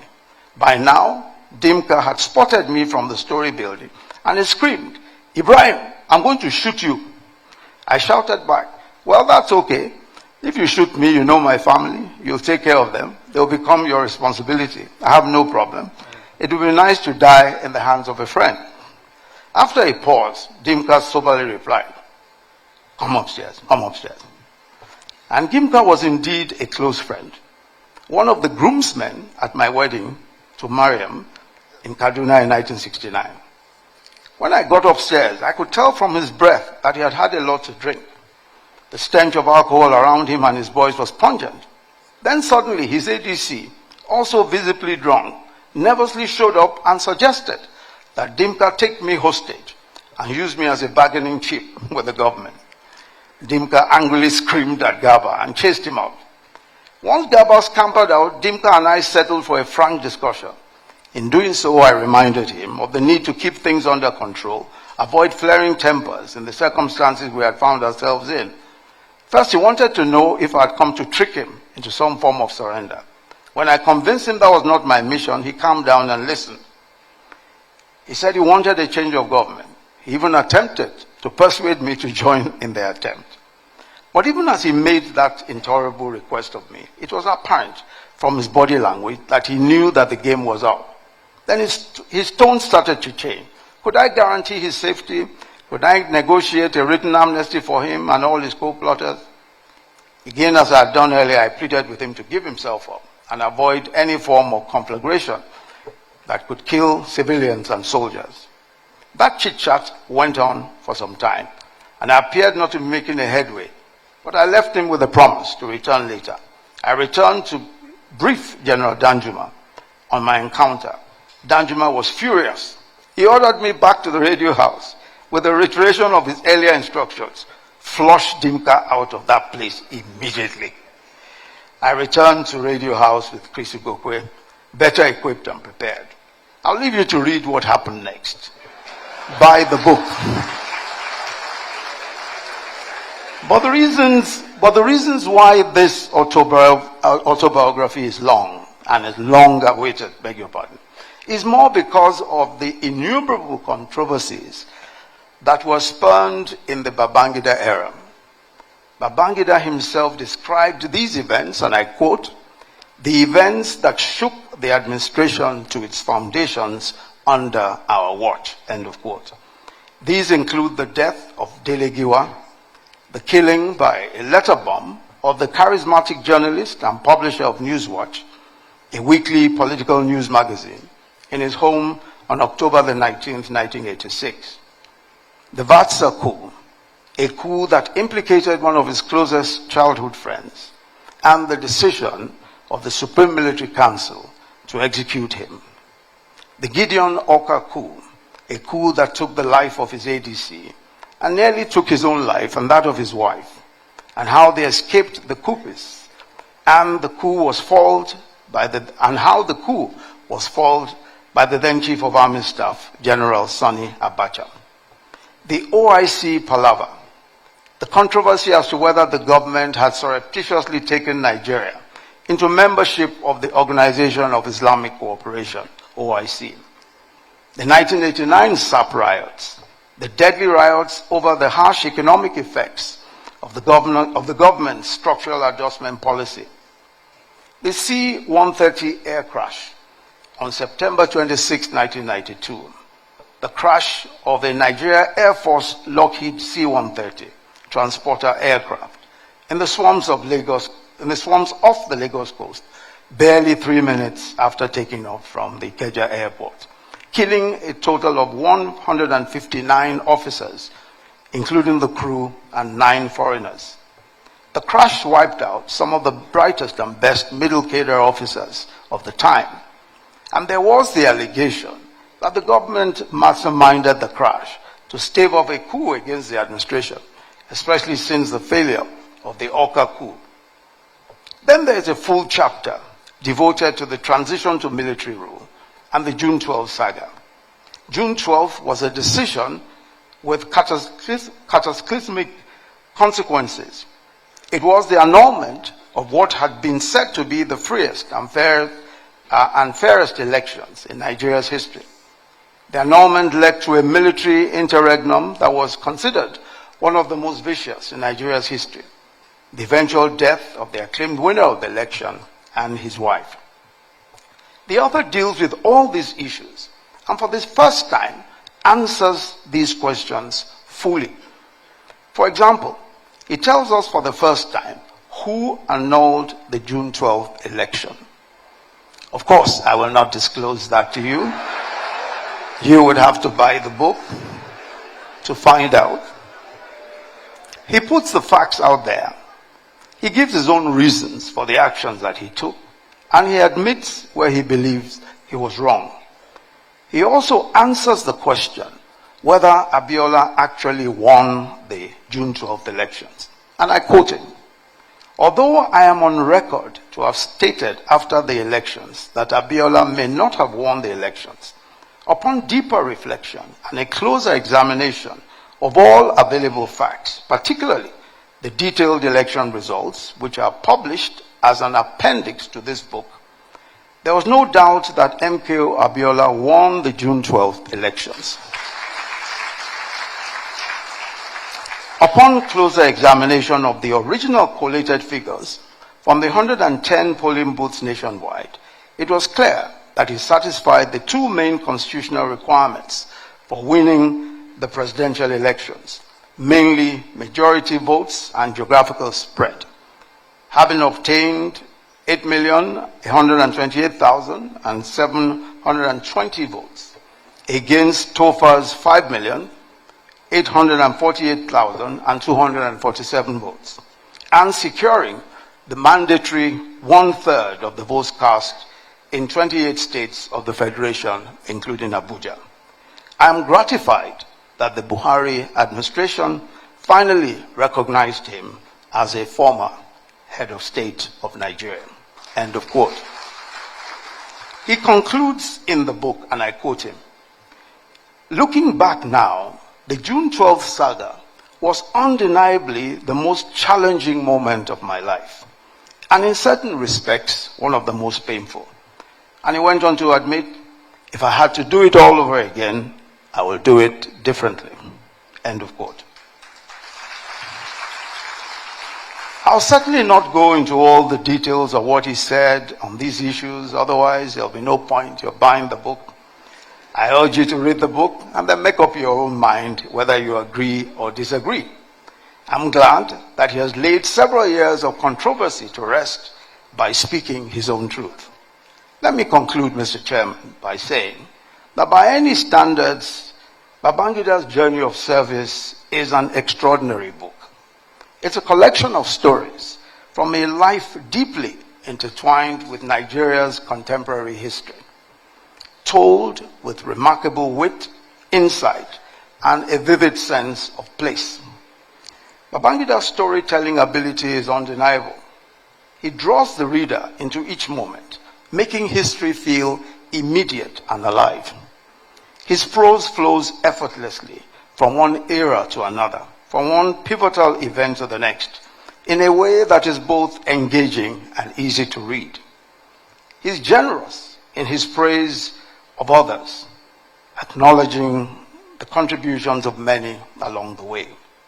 Yet despite the richness of his narrative, this book, of course, will not silence the debates or end the controversies surrounding his years in power, especially the final chapter of his leadership.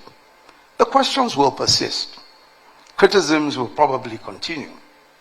But that has always been the nature of Babangida, of the Babangida phenomenon. He remains as ever a force of history.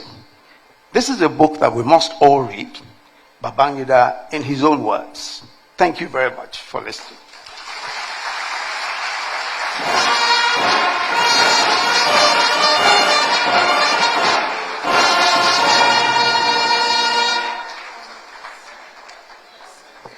I am sure that all our appetites are now whet from that engaging review of that book. I'm certainly looking forward to reading it.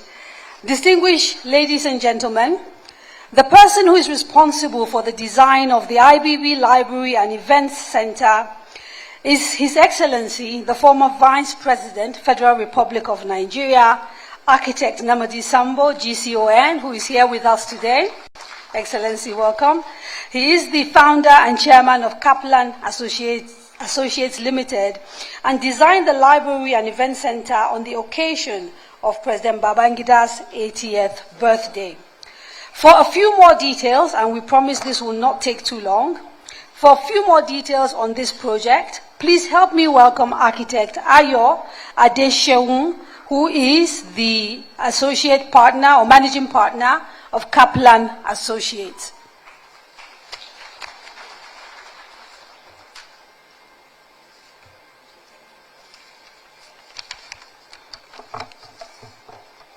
Mr. President, Your Excellency, sirs, distinguished guests, ladies and gentlemen, please permit us to stand on the existing protocol.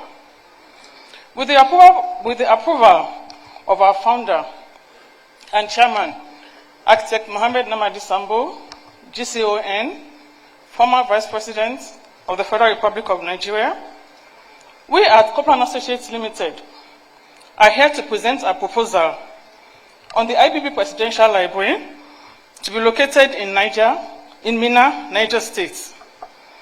We are highly honored to be given this singular opportunity to be the consultant to this very historic project. The library, dedicated to the works and ideals of President Babangida, is proposed to be a virtual center of history, information, knowledge, and thoughts, so as to preserve tomorrow. We have prepared a presentation video to show the preliminary architectural design proposal, and we invite you to watch the presentation. Thank you, Your Excellencies. The presentation, please. Welcome to the presentation of the proposed IBB Presidential Library, Minna, Niger State, Nigeria. A visionary project designed to preserve history, knowledge, and thought for generations to come. At the helm of this monumental initiative is Copeland Associates Limited, a distinguished firm of indigenous professionals, of architects, engineers, and planners, established since 1983 by architect Mohammed Namadi Sambo, GCON, former Vice President of the Federal Republic of Nigeria. With expertise spanning architecture, engineering design, urban renewal, and project management, Copeland Associates is honored to serve as the consultant for this historic endeavor.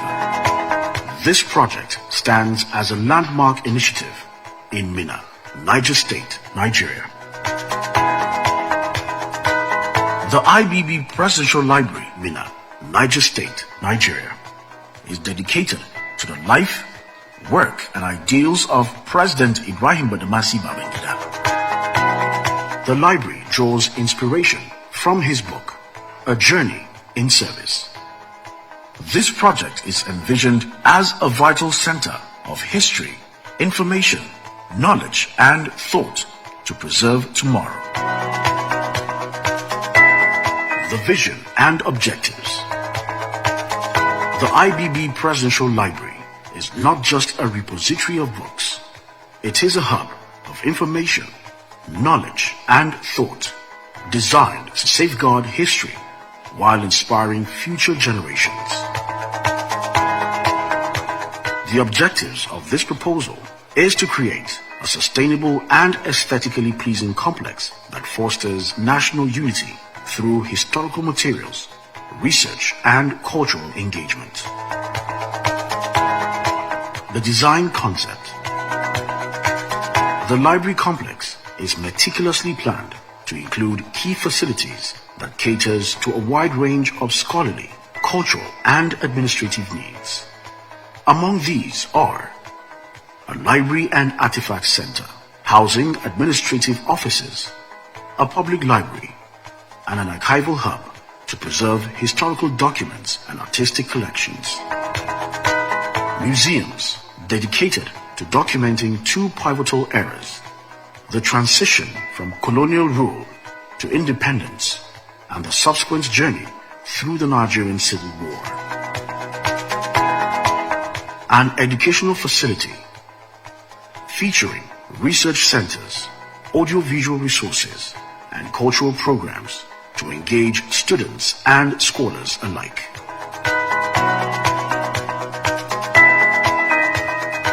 An exhibition gallery showcasing historical materials, artworks, and national heritage. A conference and banquet hall designed to accommodate between 750 to 1,000 guests for various events and functions. A memorial plaza honoring the legacy of former First Lady, Her Excellency Mrs. Mariam Babangida, with dedicated spaces for reflection and remembrance. Beyond its academic and historical significance, the complex extends its impact through Better Life for Women Center, offering vocational training programs to support skill development and economic independence. A digital space hub, providing a 21st century workspace experience equipped with modern technology. Residential accommodations, including a 100-key hotel, a presidential lodge for visiting dignitaries, and staff housing for intermediate and junior personnel. The site and master plan. The chosen site spans approximately 5.81 hectares along IBB Road in Minna, Niger State, Nigeria. A well-structured layout ensures seamless accessibility with a direct inlet road leading to the Presidential Library building. The Memorial Plaza is positioned to the left, while the Conference Hall, Better Life for Women Center, and residential accommodations are situated to the right. Architectural and structural overview.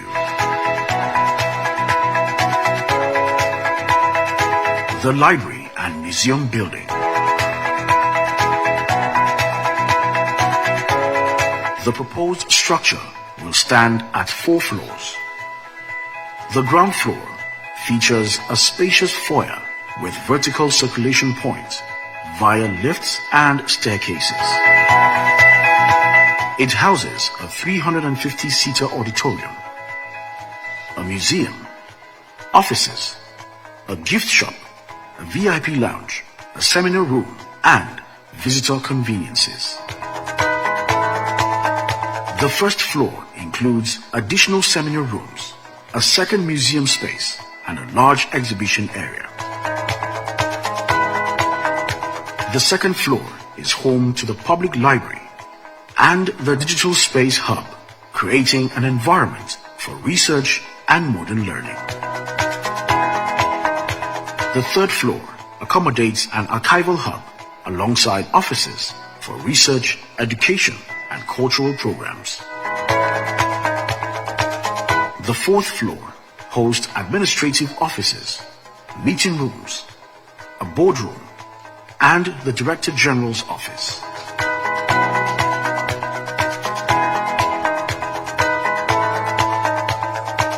Conference and banquet hall. Designed to serve as a multifunctional space, this facility includes a pre-conference reception area, a large hall with flexible seating arrangements, a VIP lounge, and full-service kitchen facilities. Memorial Center and Better Life for Women Center. The Memorial Center features a lecture hall with a 200-seat capacity, along with service rooms and office spaces. The Better Life for Women Center is structured to provide hands-on vocational training, equipped with workshops, classrooms, and administrative offices. Residential and hospitality facilities.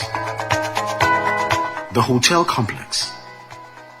A vital component of the project, the hotel will feature 56 standard rooms, 32 deluxe rooms, 11 executive suites, and 1 presidential suite. Amenities will include a grand reception area, lounges, a business center, a gymnasium, bars, restaurants, and a kitchen, ensuring comfort and functionality for guests. Revenue generated from the hotel will support the maintenance of the entire complex. The presidential residence. This luxury duplex will accommodate lounges, dining areas, a mini banquet hall, kitchen and storage facilities, and ensuite bedrooms, providing an elegant space for official functions and visiting dignitaries. Intermediate and junior staff housing. To ensure dedicated staff quarters with 4 flats designed to provide comfortable living spaces for personnel. We hereby invite individuals and organizations to select and state which of the buildings listed below the entity is interested in sponsoring. Library and museum building, hotel, Memorial Plaza, conference and banquet hall, Better Life for Women Center, presidential residence, intermediate and junior staff housing, security fencing and infrastructure to include roads, electricity and water supply, sewage and communications systems.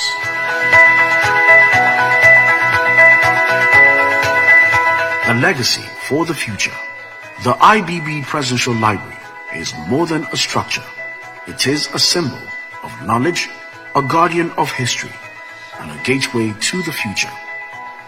Through its comprehensive design, it stands as a beacon of learning, reflection, and national pride. Thank you.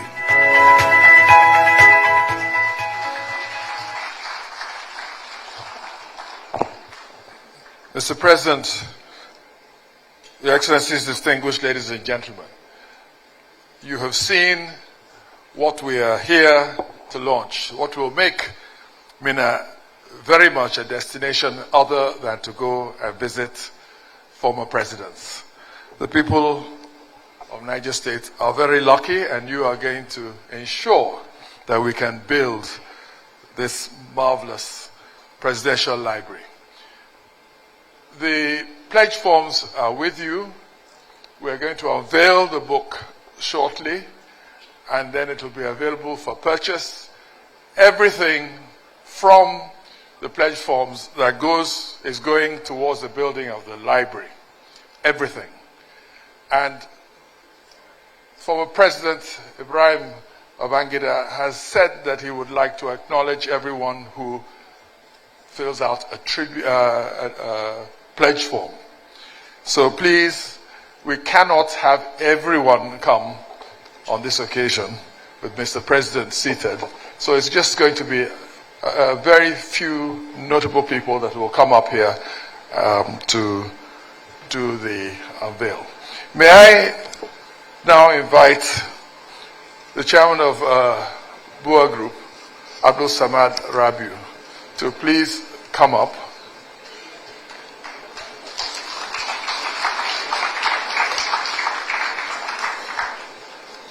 And also the representative of General Theophilus Danjuma, T.Y. Danjuma Foundation, who he is represented, of course, by General Martin Luther Aguai. I believe he's here.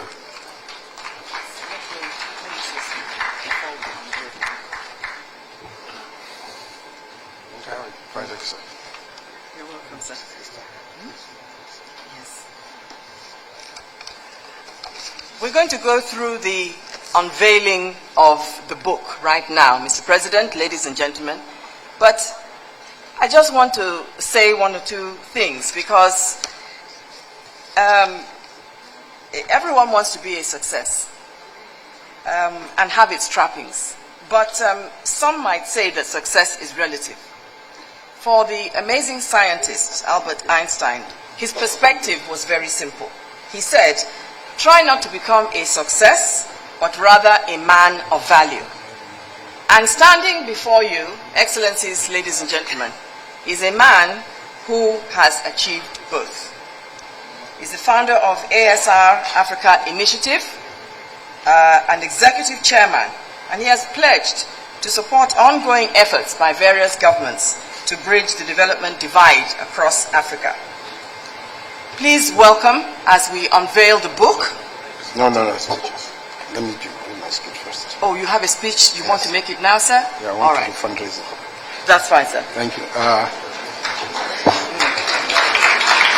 Your Excellency, Mr. President, President Bola Ahmed Tinubu, GCFR, Your Excellency, General IBB, Your Excellencies, distinguished ladies and gentlemen, please permit me to stand on already established protocols.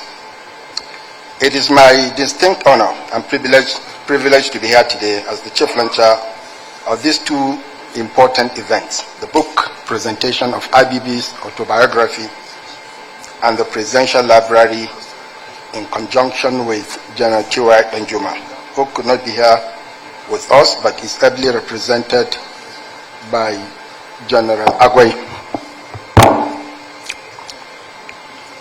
Today we are gathered here to celebrate an icon, a leader, a soldier's soldier, and a visionary. Over the past decades, General Babangida has touched many lives across Nigeria. And today's book presentation, the IBB Presidential Library Project launch, and the caliber of people present in this room attest to his impact as a leader. Your Excellencies, ladies and gentlemen, here today and those watching, let me say this. You are gathered to celebrate more than a person, a building or archive. We are gathered to inaugurate a sanctuary of memory, a testament to the vision, complexity, and enduring legacy of one of Nigeria's most transformative leaders, General Ibrahim Badamasi Babangida. The Presidential Library and the unveiling of IBB's records are not just milestones for history. They are gifts to posterity. Let me also add that many have clamored for this book and library project over the years, and the time is finally here. Your Excellency, General Ibrahim Badamasi Babangida, your tenure as president was defined by bold reforms, intricate statecraft, and an unyielding belief in Nigeria's potential, with significant infrastructure and development projects across the length and breadth of this nation. And many have stood the test of time, with the impact still being felt. Across your tenure, your leadership navigated the delicate balance of progress and stability.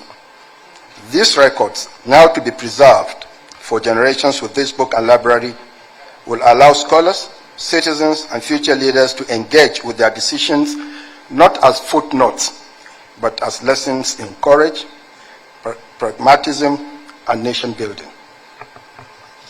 Distinguished guests, a presidential library is more than just a building. It is a bridge between eras, where the past speaks to the present, and the struggles and triumphs of a nation's journey are immortalized. For a country as dynamic as Nigeria, where history is often debated but rarely preserved, the library will stand as a bold declaration. Your Excellency, General Babangida, your records will demystify the art of governance. They will reveal the weight of decisions made in uncertainty, the foresight required to steer a diverse nation, and the humility to learn from both triumphs and setbacks. In an age where leadership is too often reduced to sound bites, General Babangida's book and Presidential Library will remind us that true statesmanship demands depth, reflection, and accountability. As a businessman, I'm aware that progress hinges on understanding the past. At BUA, we build industries, but nations are built on ideas, ideals, and institutional memory. The library will serve as a compass, guiding policymakers, inspiring innovators, and reconnecting Nigerians with the intellectual rigor that shaped our national identity. Let me also acknowledge the profound symbolism of this book.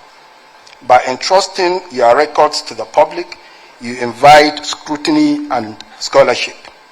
You affirm that leadership is not only about myth-making, but also about transparency. This act alone cements your legacy as a leader who believes in the wisdom of the people and power of truth.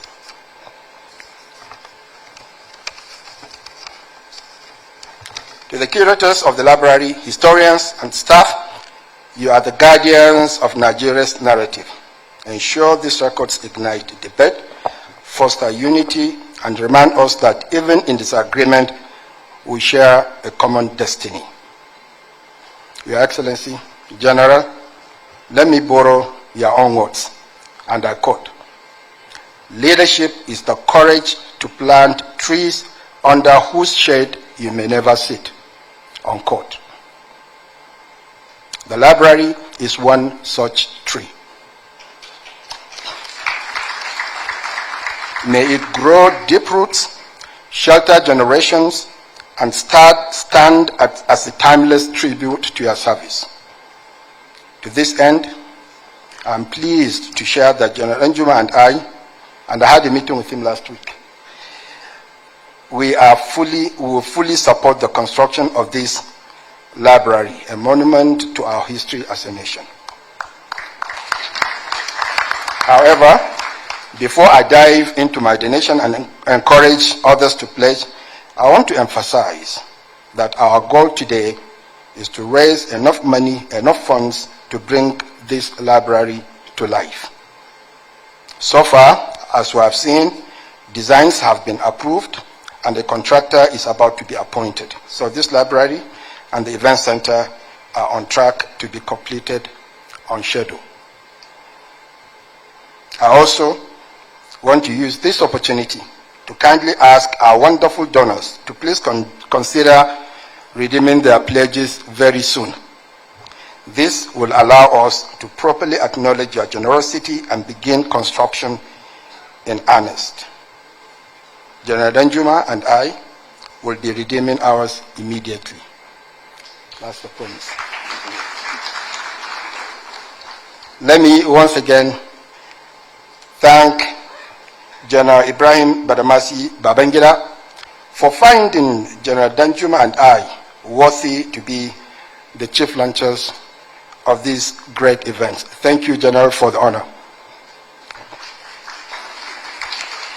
At this point, it is my pleasure to announce my donation of 5 billion naira.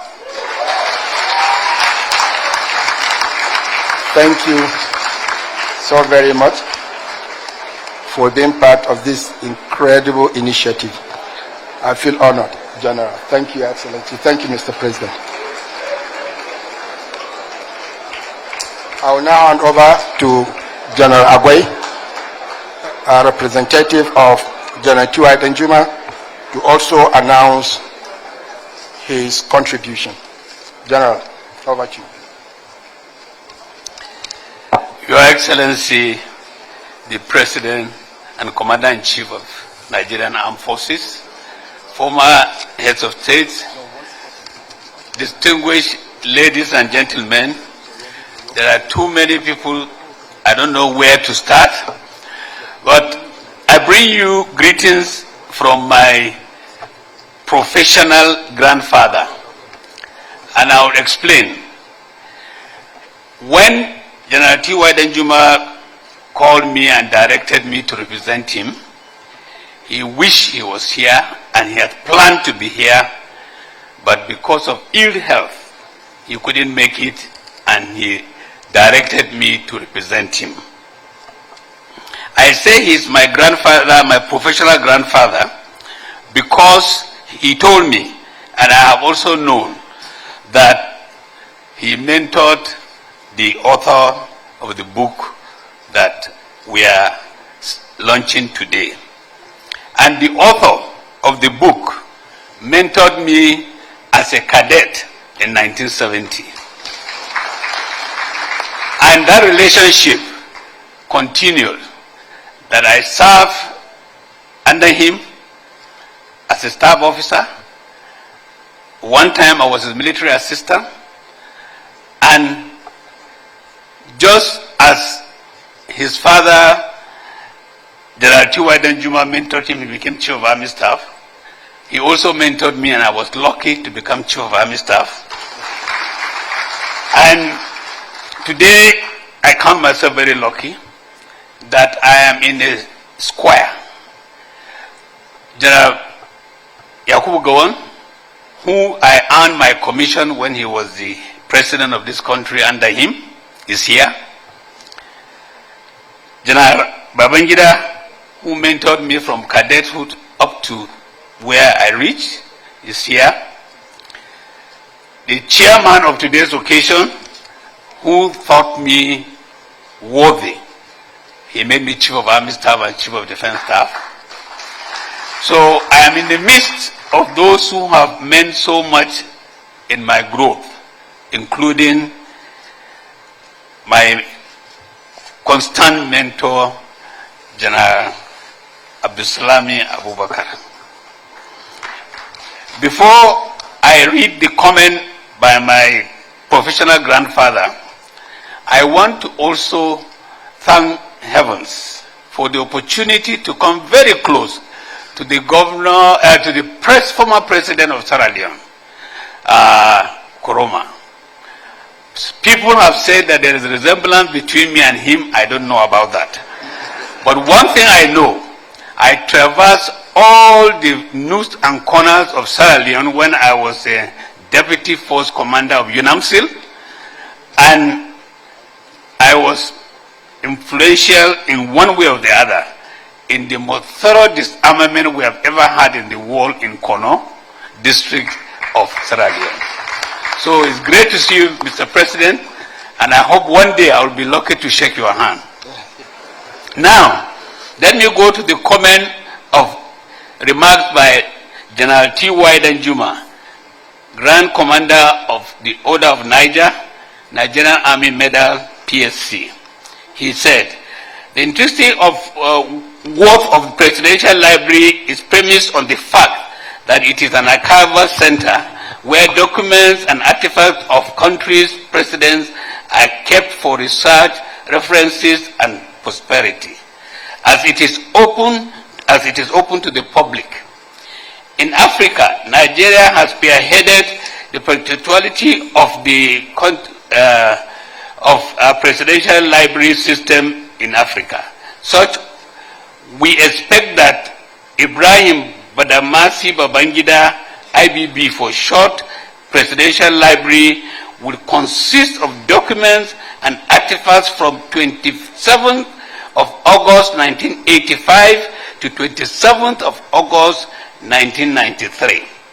The document should therefore describe through processes the detailed work that culminated in policy formulation in terms of the movement of the federal capital to Abuja, the infrastructural development, reforms, and programs, the people-oriented programs such as Better Life for Rural Women and the People's Bank.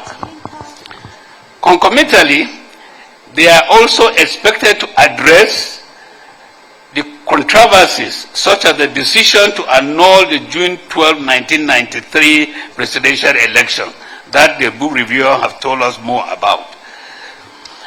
At this juncture, I feel that it is prudent to emphasize to those of us present here today and millions more out there that our contribution to this noble project is worthwhile.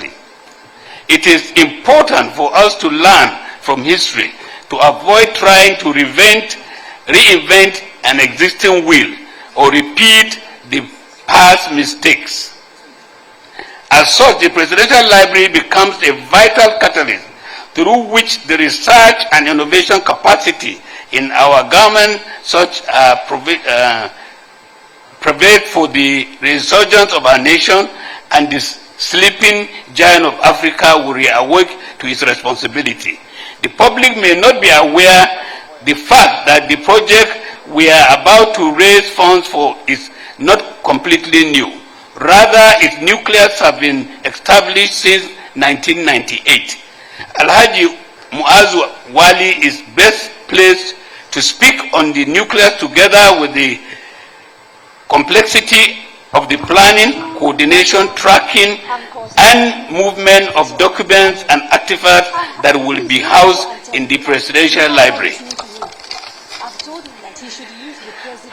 Having said this, it is noteworthy in view of this as this event today is a double-barrel event.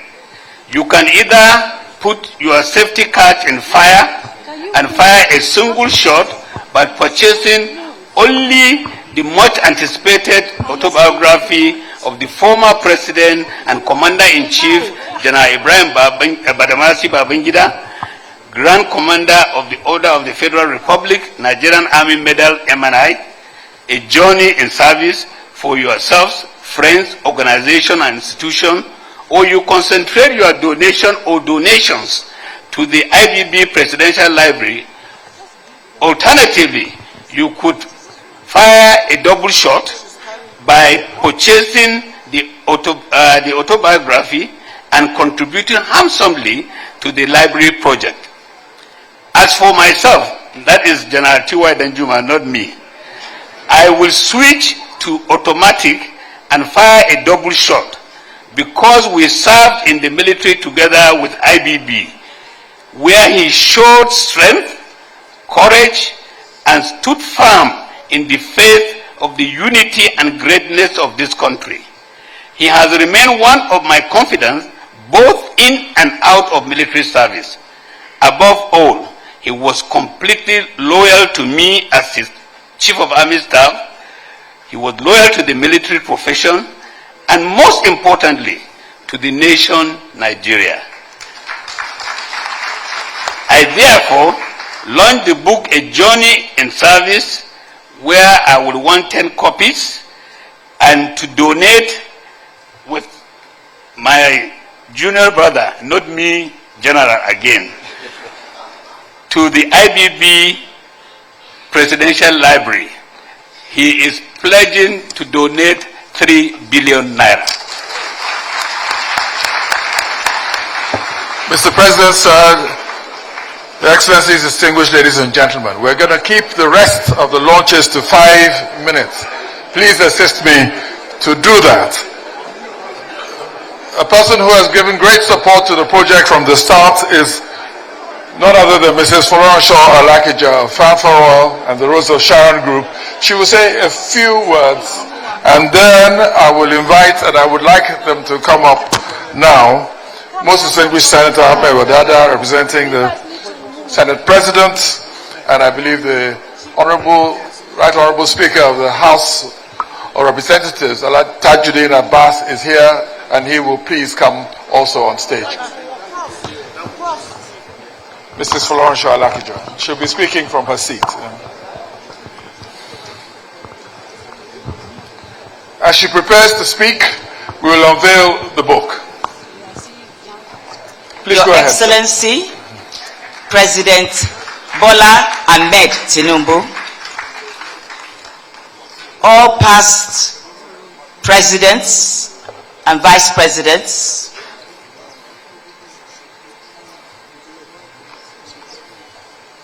all past presidents and vice presidents,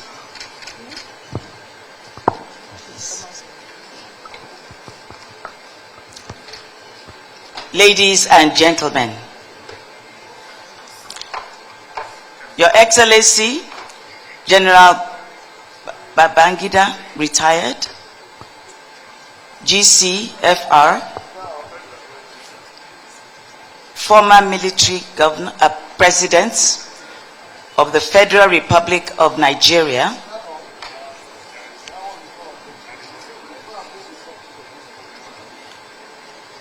on the launch of his remarkable autobiography.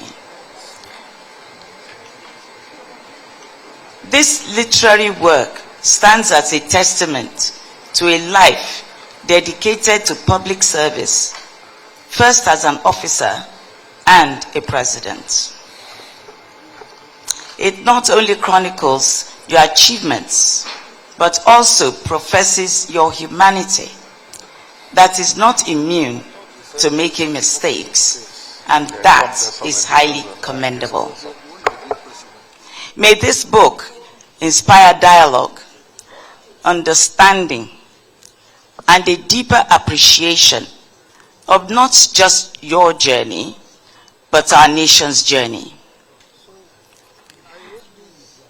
I also seize this opportunity to congratulate you on your building of a presidential library as part of your legacy to Nigerians, Nigeria, Africa, and the rest of the world. God bless you, sir. May He elongate your life, and God bless Nigeria. Thank you very much, Mrs. Florence Alakija. May I quickly invite the most distinguished Senator Abel Wadada to come on stage, representing the most distinguished Senator Goodwill Apabio, Senate President. The Right Honorable Speaker of the House, the Right Honorable Speaker of the House, Tajuddin Abbas, will also come up stage. Thank you. Thank you very much, Mr. President of the Federal Republic of Nigeria, Senator President Ahmed Bola Tinubu, the celebrant, and other distinguished personalities here. Permit me to stand on established protocol. I stand here to announce the donations or contributions of the Senate President and the Deputy Senate President. And of course, for my own self too. For my own self, not because I'm a senator, for my own self, because of the relationships that existed between the fathers of the celebrant, President Abdusalam Abubakar, and my late father, which of course gave me the privilege to relate closely with President Babangida, who has done so much to me in life. He has guided me in my difficult periods. He guided me when I was challenged in one way or the other. Sir, I cannot thank you enough. The most honor you did to me, I'm sure you must have forgotten.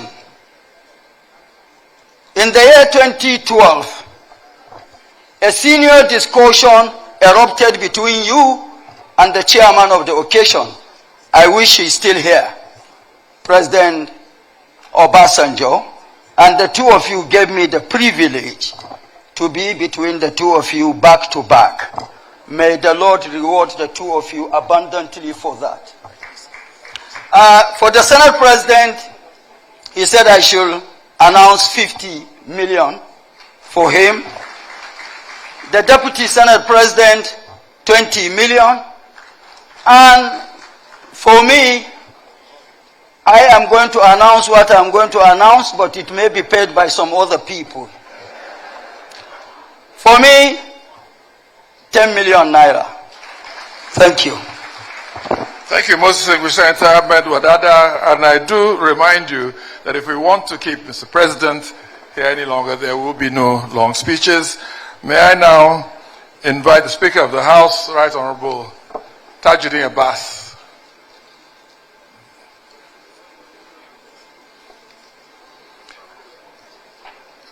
And while we wait for him, may I ask the Chairman of the Governors Forum, Abdurrahman Abdurazak, to please come up. Yeah. Okay.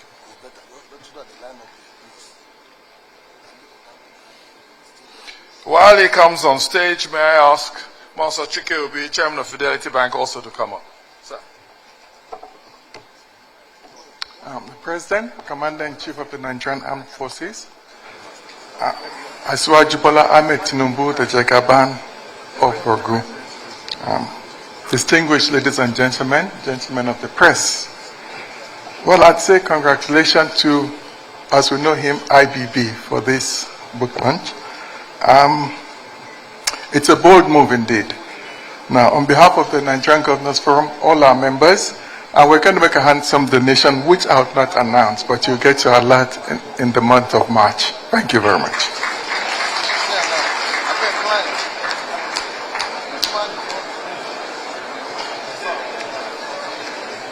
Monsignor Chike Obi, Chairman of Fidelity Bank. Very briefly, sir, no speech.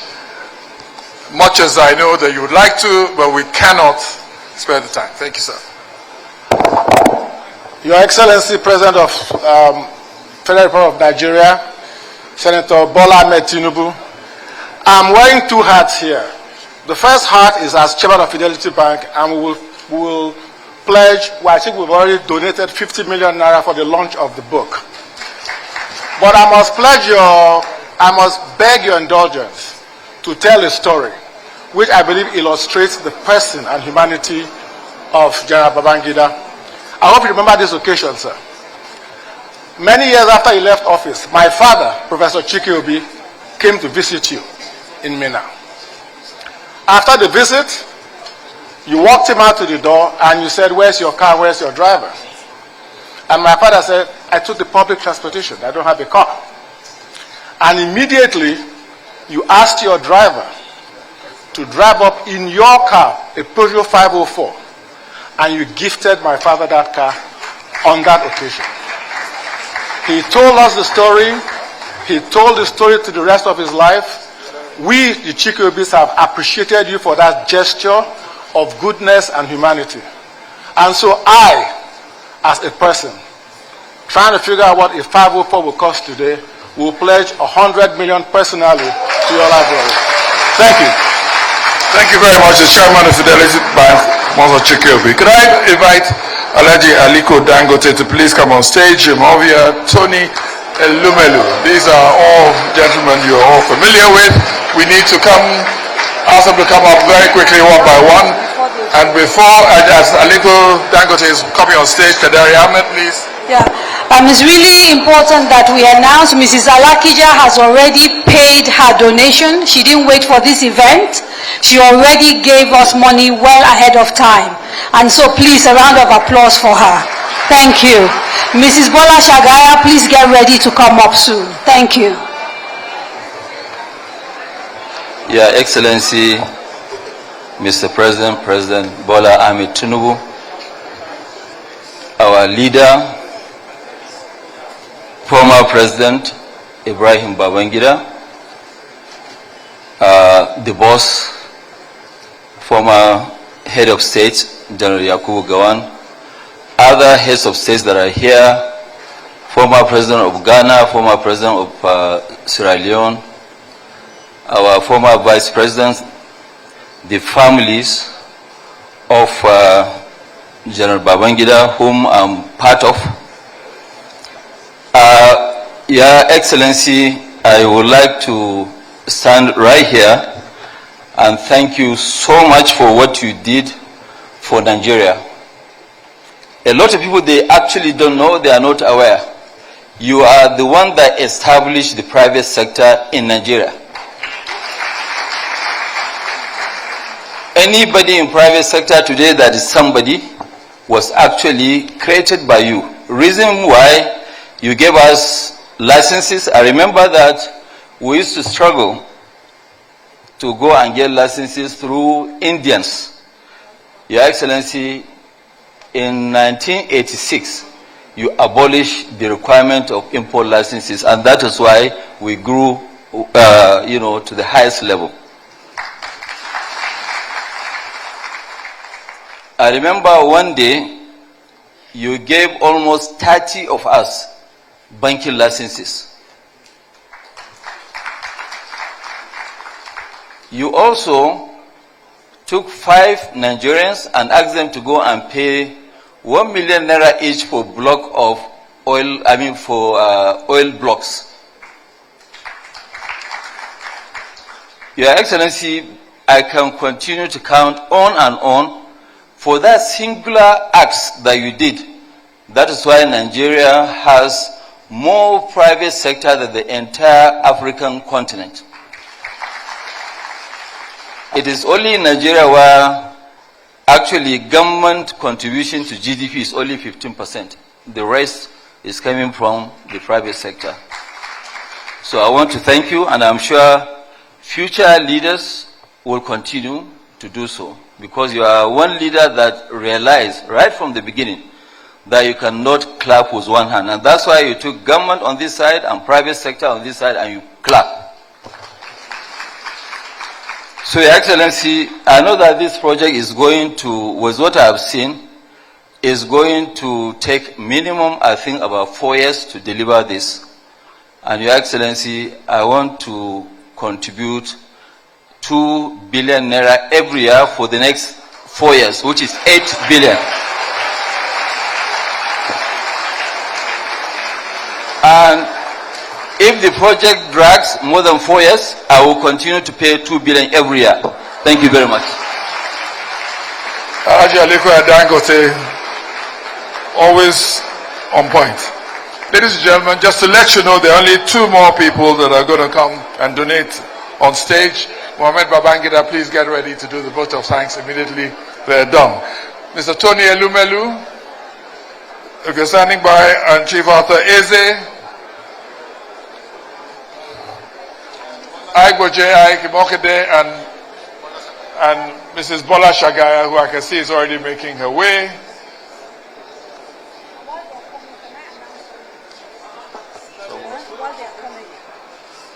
While we wait for them to make their presence on stage, can I please ask Senator Sani Musa 313 to stand up? He has kindly donated 250 million, so we can acknowledge him. Thank you so much, distinguished Senator. Mrs. Bola Shagaya, if you're ready. I don't see the others, and we will not be waiting. Mrs. Bola Shagaya, please. Mr. Tony Elumelu, I was told you were here. If you're present, can you please come up?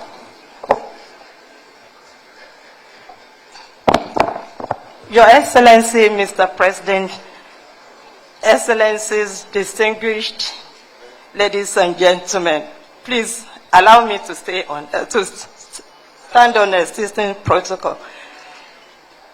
Well, today I would like to congratulate His Excellency for all his good work to the country, and also to thank him for always being there for our family. I really appreciate you and your family, and I've been waiting for this day to come, and I thank God that I'm alive to witness this occasion. So on behalf of myself and my family, I would like to pledge a donation that I would not like to make public, and I would disclose to the children. Thank you, sir. Thank you very much, Mrs. Bola Shagaya. I'd like now to invite Mohamed Babangida. Mohamed Babangida, a great sportsman, a clone of his father in his younger years, a fantastic polo player, and currently almost the only ADC that his father has all the time with him. Mohamed Babangida. Thank you. A'udhu billahi minash shaitanir rajim. Bismillahir rahmanir rahim.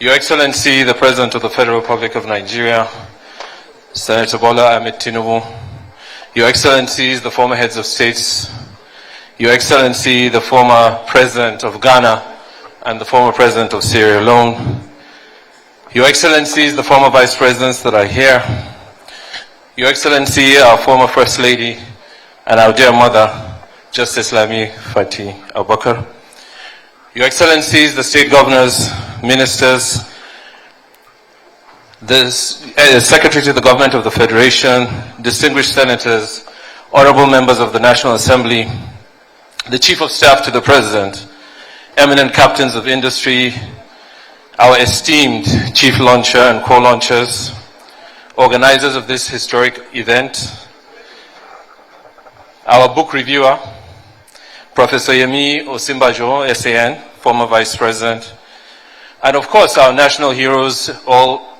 decked out in their uniforms, our royal fathers, family, friends, well-wishers, distinguished guests, ladies and gentlemen. First and above all, we give thanks and glory to the Almighty God for making this day possible. His grace has brought us together to celebrate a statesman at a defining moment of our national history. I stand before you today on behalf of the family of General Babangida, deeply honored and profoundly grateful to express our appreciation on this special occasion, the launch of A Journey in Service, an autobiography that offers an insightful reflection on the life, vision, and enduring contributions to a patriot and a national icon. We begin by expressing our deepest gratitude to His Excellency, the President of the Federal Republic of Nigeria, Senator Bola Ahmed Tinubu, for honoring this occasion with your presence.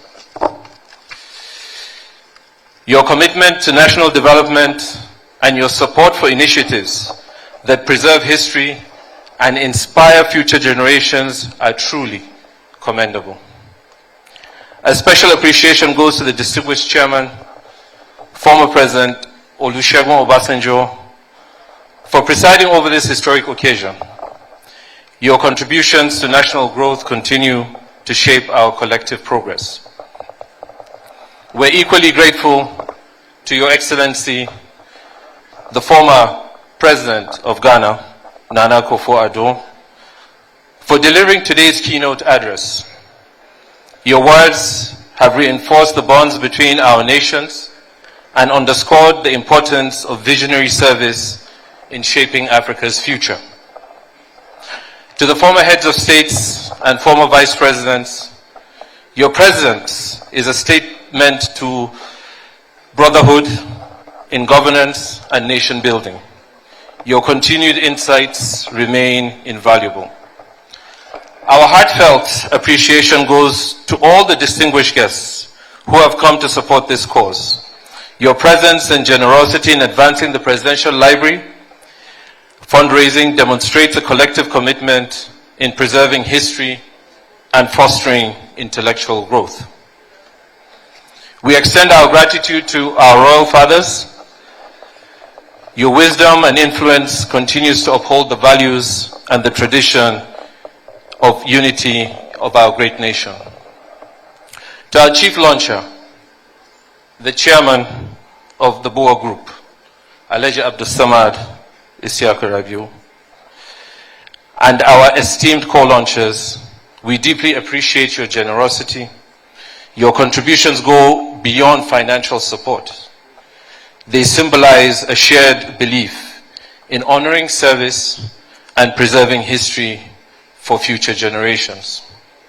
I'd like to also thank the Governors Forum. I'd like to thank all those who have contributed immensely. And I would also like to call out Professor Yemi Osinbajo, SAN, former Vice President of Nigeria.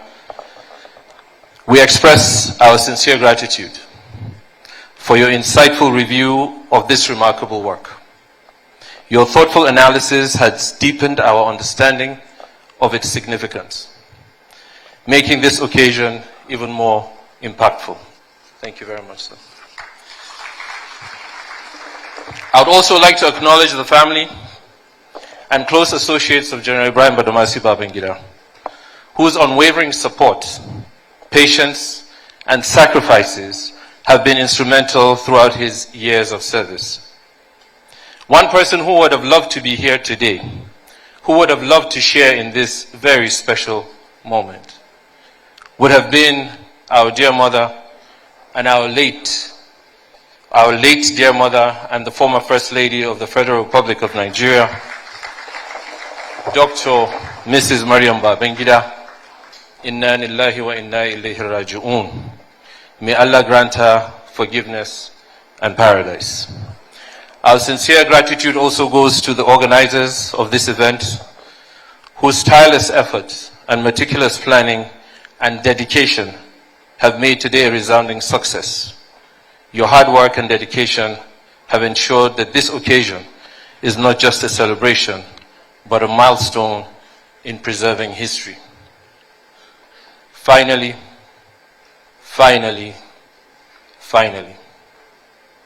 to our dear father, former President Ibrahim Badamasi Babangida, today is a celebration of you, your life, your contributions, and your enduring impact. This book is a window into your sacrifices, your triumphs, and your unwavering belief in Nigeria. On behalf of all those gathered here, we say thank you. Thank you for your dedication. Thank you for your vision and profound influence over our dear nation. May this book and the Presidential Library serve as a beacon of knowledge, inspiring generations upon generations yet to come. Thank you all for your time, for your generosity, and your presence here today. May God continue to bless us all. Thank you very much. Thank you very much, Mohammed Babangida. Very heartfelt vote of thanks. As we now prepare for our former president to come and make his statement, a very brief intervention from Chief Arthur Eze to come and make a donation to the foundation, Mr. President, and after which we will have the great pleasure of listening to President Ibrahim Babangida himself before we allow our President, Commander-in-Chief, President Bola Ahmed Tinubu, to leave us after a short speech. Chief Arthur Eze. Thank you very much. Thank you very much. The President, Commander-in-Chief, Senator Tinubu, my brother, my good friend, General Babangida. I knew you since 1979. You made me what I am today. Without you, I could have been a dead man for a long time. He brought me up. Through you, I knew all the military governors in Nigeria. I traveled to Sierra Leone, traveled to Liberia, all the GOCs commanding, General Bakut, all of them. How can I thank God without also thanking you? You have no enemy. When you have problem with Abacha, I went to Abacha. Say, why are you quarreling with Babangida? The 20 of them joined army, sent there. They were commissioned to send there. When they had problem with Abiola, you didn't tell him. You told me you had changed the army barrack to your name. Army barrack Abuja here. Then I drove to Mina. Yeah, said this is what Abacha said. He said, I'm happy to hear that. You have no enemy. Babangida had no enemy anywhere. All the big men, as Dankote said, he brought all of us up. It's sheer. It's sheer. Now I'm very grateful. I'm going to give you 500 million naira. Oh, what you are giving us, it's the first time we are doing something for you. May God bless you. Bless Tinubu also. Keep this one. A man of his word, the check is with me. I promise I'll hand it over. Mr. President, sir, the Board of Trustees is headed by General Haliru Akilu, and the members are Francis Ogboro, Donald Duke, who have seen them working very hard, Chidi Amuta, Rotimi Amechi. Yeah. No. And, of course, Dr. Yemi Ogubi, who you call Mr. Activity, has been very instrumental in putting this all together over the last couple of years. So congratulations to them. Ladies and gentlemen, Bimbo Loyede will now ask President. Thank you very much. Thank you very much, Yinka. Just a couple of pledges here. From the Jallo family, 5 million naira. And thank you very much.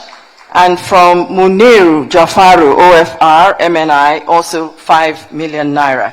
Thank you very much, gentlemen. Mr. President, Your Excellencies, very distinguished guests, ladies and gentlemen, it is said that a picture is worth 1,000 words.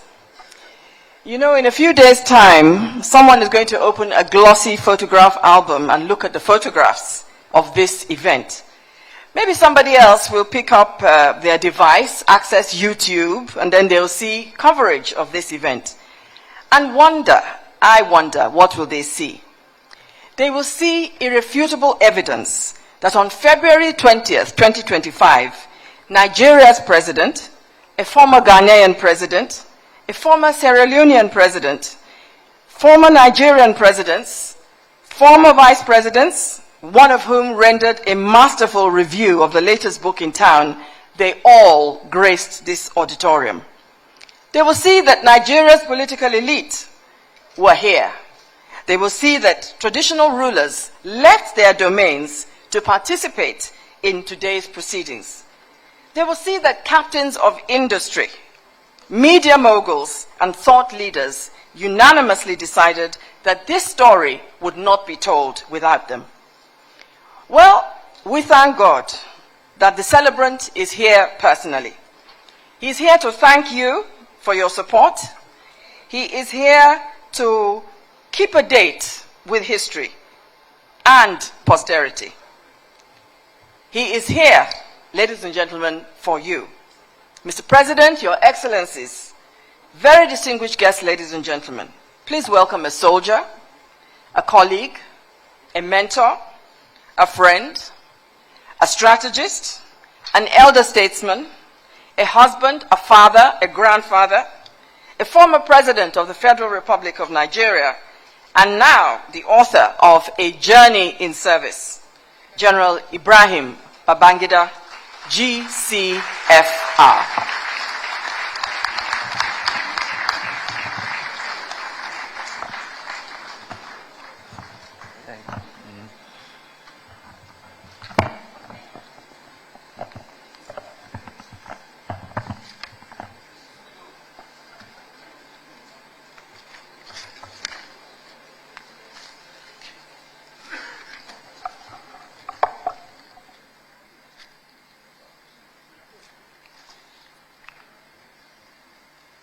Mr. President and Commander-in-Chief, Your Excellency Asiwaju Bola Ahmed Tinubu,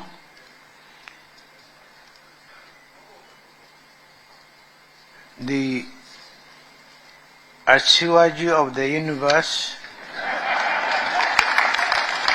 and the Jagaba of Niger State. I wouldn't say Borgu alone.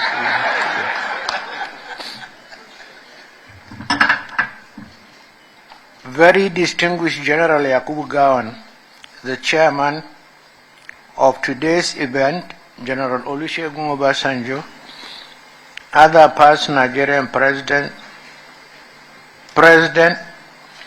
my brothers, General Abdusalami Abubakar and Dr. Goodluck Ebele Jonathan, and the representative of General Muhammadu Buhari,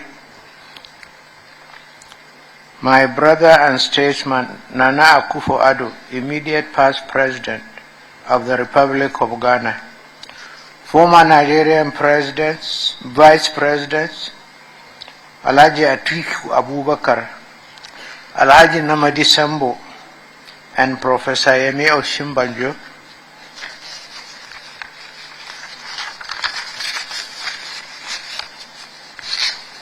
Senators and House of Representatives members present, state governors present and past, our royal fathers present, honorable ministers. I see many of my military colleagues present here, and such superior officers like General Alani Akinriade, captains of industry, here present, my Lord spiritual and temporal, members of the mass media, distinguished ladies and gentlemen.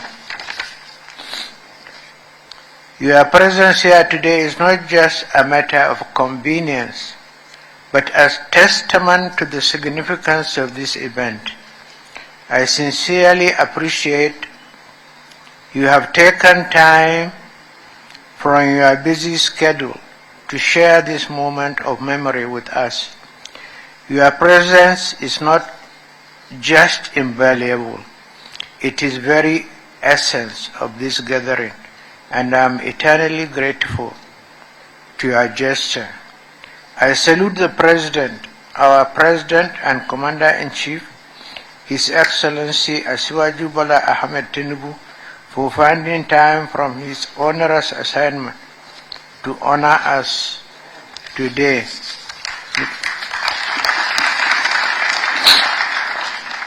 Mr. President, you are able to attend this event today means a lot to me personally. As you know only too well, you have my blessings, prayers, and goodwill in your arduous task of moving our country forward. To all our former presidents and heads of state, Your enduring impact on our nation and your legacy is not just a testament to your dedication and service. It is a beacon of hope for our future. I am deeply grateful for your contributions and presence in particular. I cannot sufficiently thank my brother, His Excellency Nana Akufo-Addo,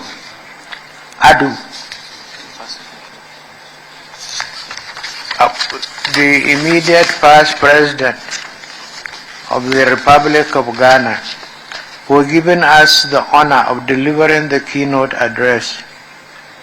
I am compelled to single out for praise very senior bosses and older brothers, General Yakubu Gawan. His incisive forward to the book is admirable and moving. I'm grateful, sir. General Gawan and my other boss, General Olusegun Obasanjo, who gladly agreed to chair this event, have positively impacted my life. I am also immensely grateful to my other boss and mentor, General T.Y. Danjuma. I am delighted that I could recall General Danjuma's leadership qualities in my book, both during the Civil War and as the Chief of Army Staff. It is fair to say that as Chief of Army Staff, T.Y. set a standard by which succeeding chiefs have been judged. My childhood friend and classmate at Bida, General Abdusalam Abubakar, Audu for short, who has always stood by me, belongs to special class, if only because he now readily admits I am his elder brother.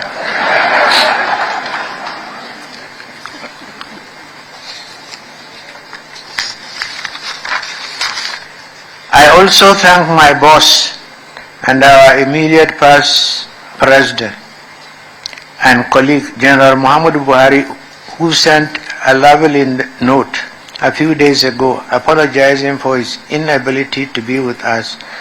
I'm delighted that he has asked one of his ministers to represent him on this occasion. Similarly, I thank His Excellency Professor Yemi Osinbajo, Nigeria's immediate past Vice President, who reviewed today's book with characteristics brilliance. I shall remain forever grateful to all governors of our states, distinguished senators and members of the House of Representatives, past and present. To our Royal Highnesses, I am deeply grateful for your presence. I understand the effort it takes to travel from your different domains to attend this event like this. Your presence adds a unique and esteemed perspective to this event, and I pray for your safe return home.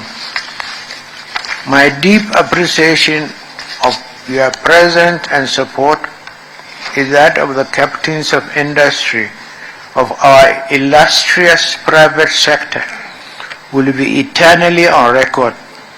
The Board of Trustees of Presidential Library will find befitting ways of permanently acknowledging your support in the envisaged facility. Talking of captains of industry, how do I thank my son Abdul Samad Rabiu? He has shown enduring commitment to this event and the library project from day one. Thank you very much, Abdul Samad. To the rest of this distinguished audience, drawn as I can see from different parts of the country, I thank you from the depths of my heart as representatives of our people, especially those who are unable to be here, some of whom have managed to reach out to me since the details of today's events were made public. I'm humbled by your presence and the interest you have shown in my memoirs and the library project. No matter our points of origin in the Nigerian encounter, we all share experience of a fascinating national journey. Ours is the story of a thrilling past, an engaging present, and a most promising future. Today's event reminds us that we are not just here to remember the past, but to actively shape the present and envision a bright future with hope. A future that each one of you, with your unique perspectives and contributions, will help to build. The first aspect of today's event is the public presentation which has been done. This memoir, a culmination of over 3 decades of reflection, significantly contributed to our understanding of our national history. Throughout the public presentation of this book, I believe I am paying a huge part of my debt to public. I have had to contend with this question all the time. When will you tell your side of the story? Understandably, our period of service has somehow evoked, and rightly so, many questions and stories among our public. This book, which chronicles my experiences, decisions, and challenges during our national service, tries to answer some of these questions from my modest perspective. My colleagues in arms and I presided over significant change and turbulent reform. We confronted monumental challenges in the economy, the polity, foreign affairs and defense, and security spheres of our national life. We surmounted obstacles, sought change from old ways, encountered unusual obstacles, and devised innovative solutions. We all thought to leave Nigeria a better place than we found it, often at a great personal sacrifice and in the face of significant challenges. I'm deeply aware of the inconveniences and sacrifices the public endured during this period, and I acknowledge and appreciate their resilience and commitment to progress. Although the reform caused inconveniences to our people, we built lasting national institutions, some of which are still in place today. Undoubtedly, credible, free and fair elections were held on June 12, 1993.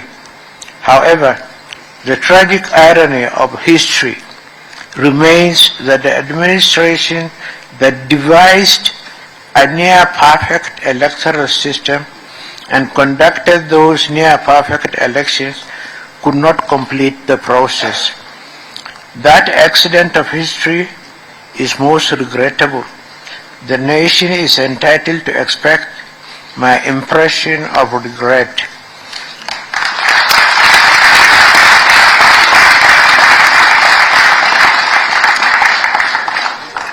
As the leader of the military administration, I accept full responsibility for all decisions taken under my watch.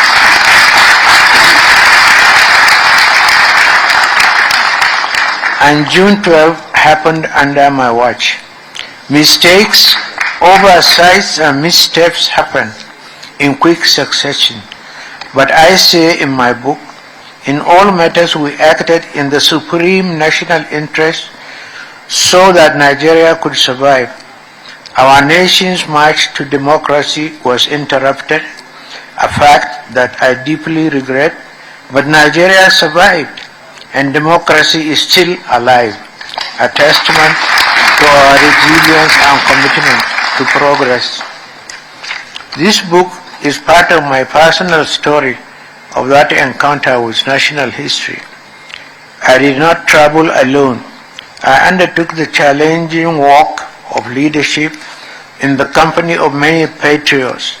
Many are still here, while others have gone the way of all the flesh.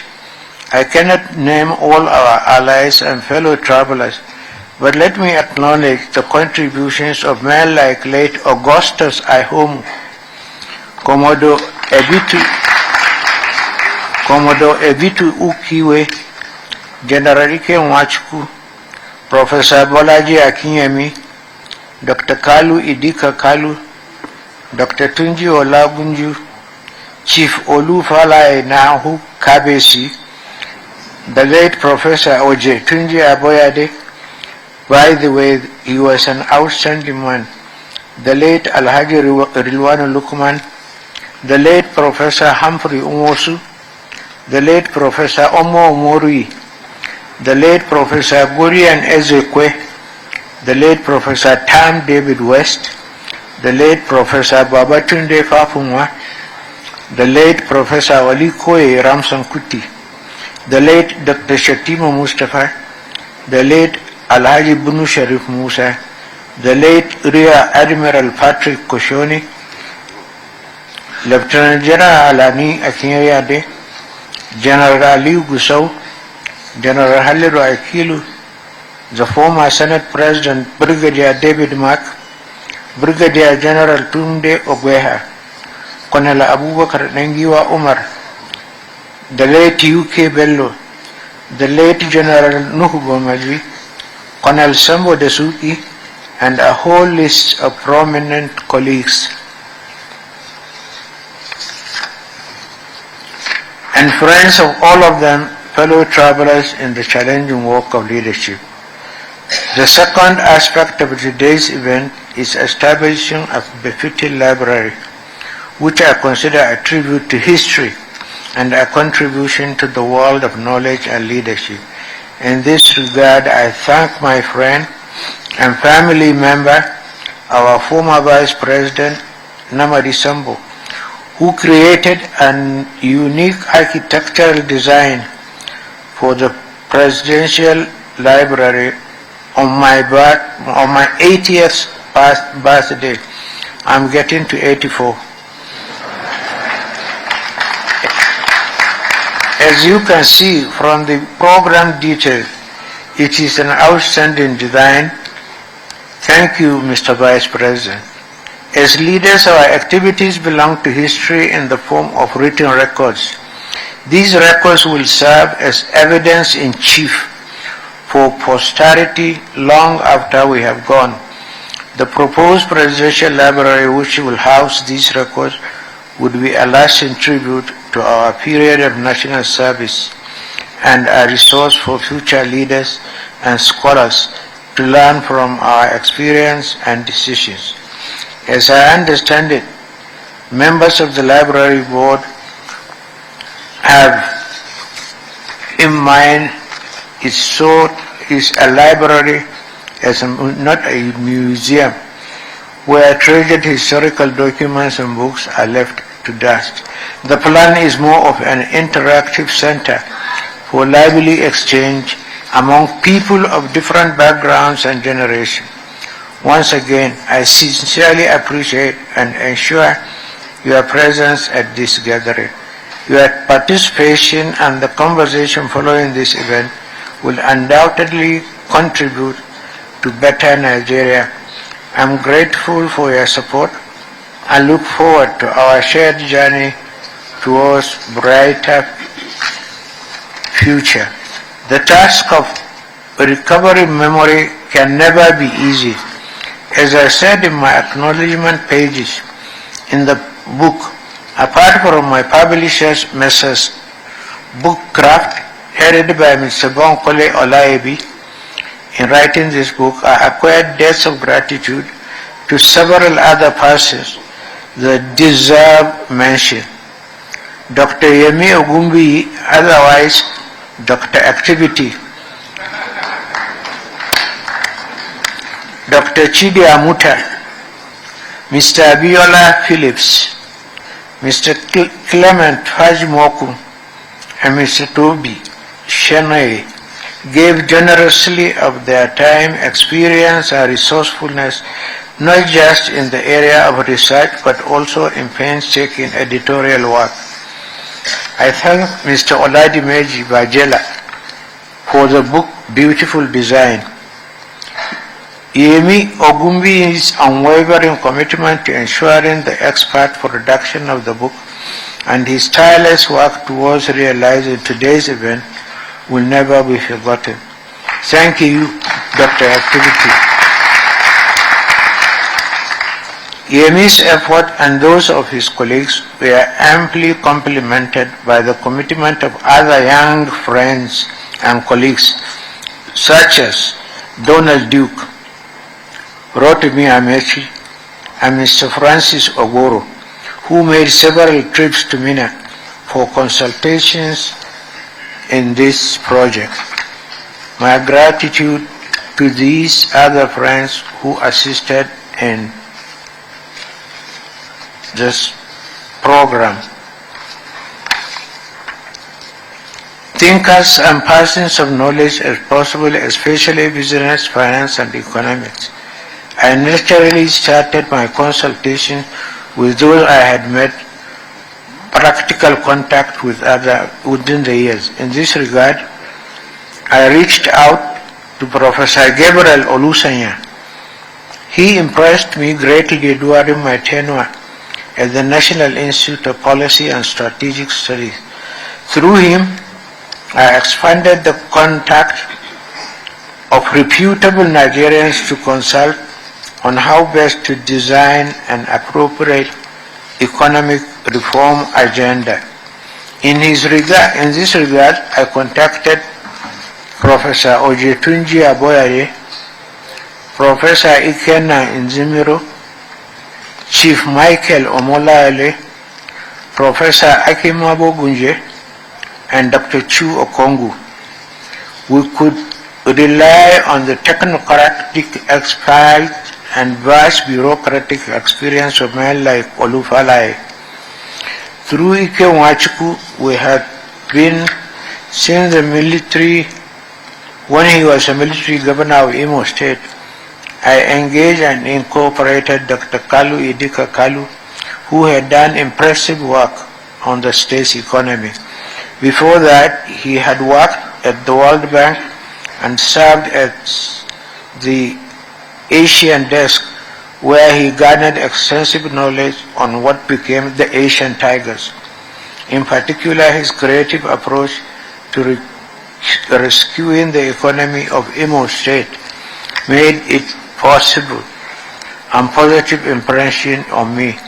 Under the famed Imo formula, he excited me and I brought him to the federal level to help us with the economics of spending only what you have. Such prudent management and economic realism was what, in my view, our desperate economic situation required. What I found exciting about working with these outstanding intellectuals, men of ideas and experience, was that they were a community of ideas. They knew and respected each other. With each one you consulted and brought about on board, he had a string of other colleagues with similar experience to bring along. In little or no time, we had a virtual faculty of people with extensive ideas, vast experience, and diverse background. We interacted through series of dialogues and consultations in very enlightening sessions. We became more like a community of friends and colleagues, but we were united by our shared commitment to making Nigeria self-sufficient and workable. We had endless brainstorming sessions on different aspects of national life, especially the economy. I found brainstorming sessions very enlightening and refreshing. people brought their vast experiences to bear in the problems that face us then.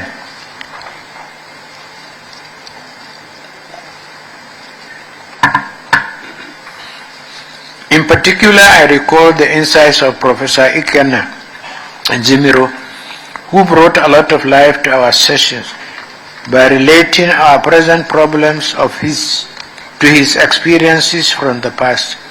He would, for instance, ask me jovially, "Mr. President, how old are you?" And I told him one day that I was born in 1941. So he looked at me and laughed and said, "I was an activist in the Zikist National Vanguard when you were born." So, Mr. President and the Asuwaju of the universe and my elder brother, I want to thank you and thank all my other colleagues for having the time to be here with us. I really appreciate you, Mr. President. Thank you so much.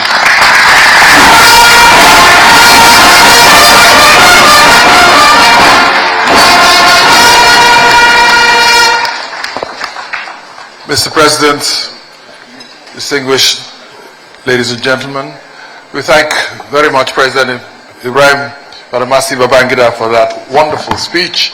At this moment, it's my great pleasure, a great privilege, on behalf of all of you who have been a very patient audience, to invite our very patient President, Bola Ahmed Tinubu, GCFR, to come and make his speech.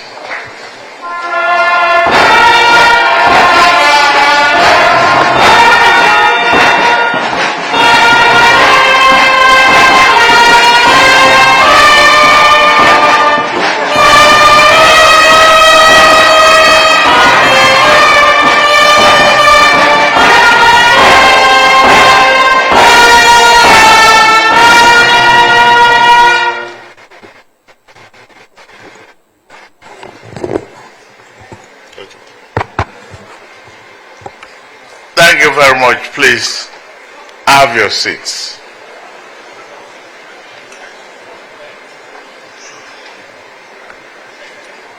I start from the celebrant.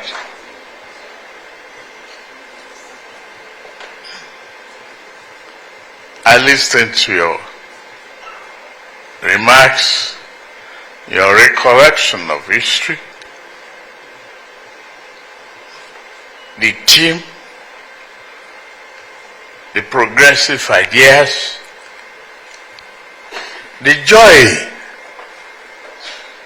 of being alive today,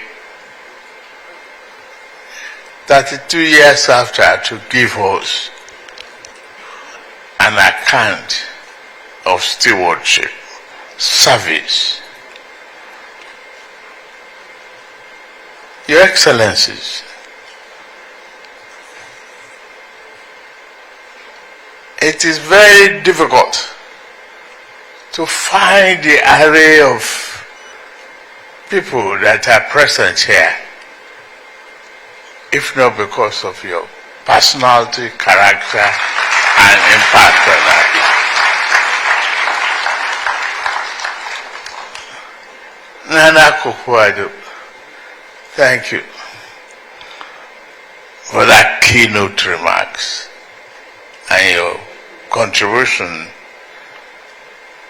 and ECOWAS commitment to African sovereignty.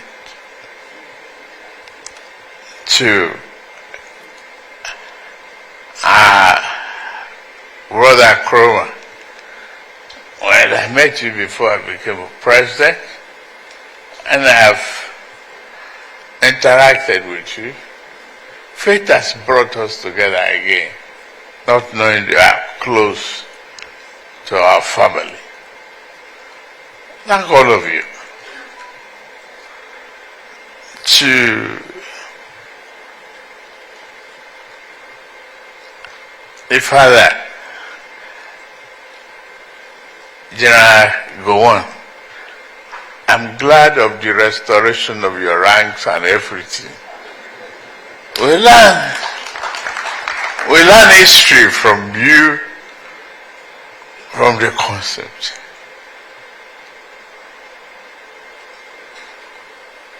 Thank you for who you are and your commitment to nation building. Thank you. To former President Goodluck Ebele Jonathan, we always, interact, sometimes we argue about the future of this country. We find our leaders here. The situation that brought us together and the one that we continue from this moment on. The revolutionary courage that brought leadership out to build our country. I'm glad that about what is happening in America and Europe, the contradiction that we are seeing now all over. What is it telling us? It's telling us to wake up, to make Africa a better place, particularly this country, Nigeria. I've seen so much of responsibility and the need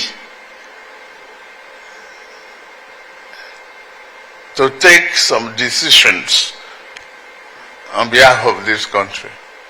I want to thank all of you for your mandate, your patience, your perseverance. Whatever might have happened,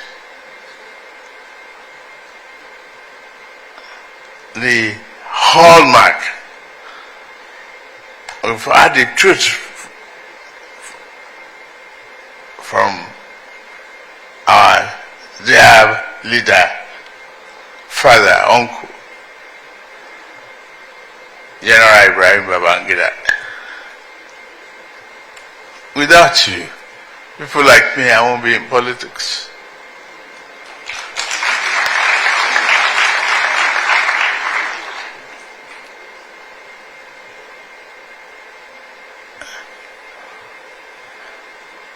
Your progressive revolution, to say that you want young, brilliant people in politics. We are with you in Jordan Barrack.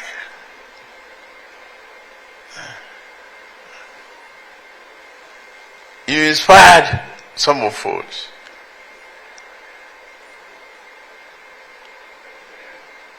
And when you look at the programs, some of the bankers and many of us that were here today about this library, about the project, it's all the happiness of a visionary Babangida. Thank you for what you are. It's not just an ordinary day for Nigeria. The book I've not read, I've taken my copy, and I will read it. One thing I cannot forget.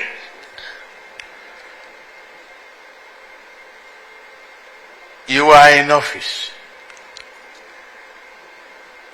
You recalled we were elected. You kept on postponing the inauguration. You summoned us to Abuja. And when we became rancorous, you summoned us to the International Conference Center. I was not expecting to make any comment. I was just listening in my own radical manner that this man will not inaugurate us again. But before we returned to the hotel, the hotel was locked. No key. But when I was summoned by Daily Cole to make a remark, I confronted you. That you had an opportunity to make history that day. And you failed to do it. Why not inaugurate us? Why are you calling us back and postponing the inauguration day?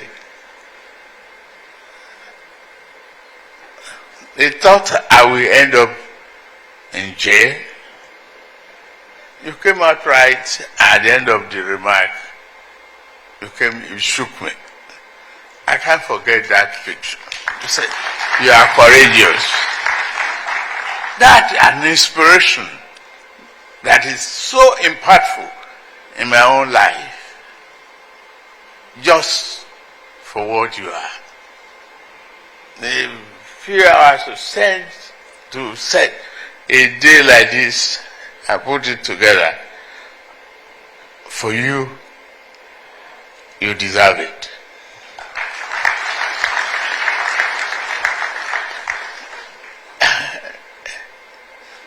So many of the bankers, when we came to you, I'm still then immobile, and we were discussing with, I think, late Mohammed Abubakar, who was the Permanent Secretary Minister of Finance, about the need for dividends to be sent, and you made the remark that whatever we want, we should go and put it down. We wrote it, we brought it to the Jordan Barrack. I said, okay. Thereafter, you announced licenses for new generation banks. Nigeria has never been the same since then. You've made your marks.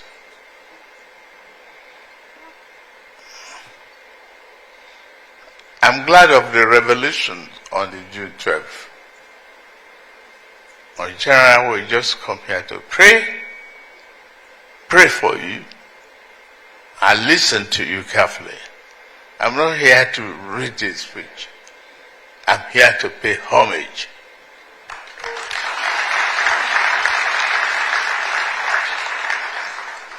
And I say thank you for everything, for who you are, what you are, and what you have contributed to the history of this great country.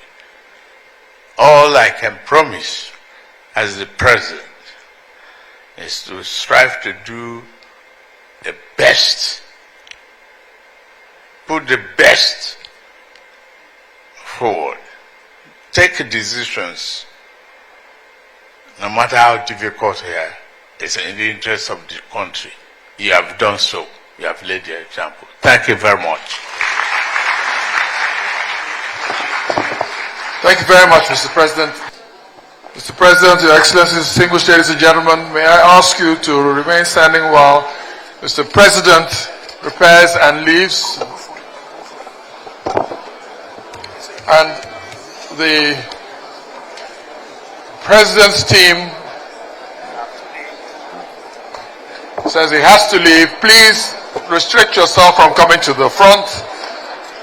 The security team will not allow your presence.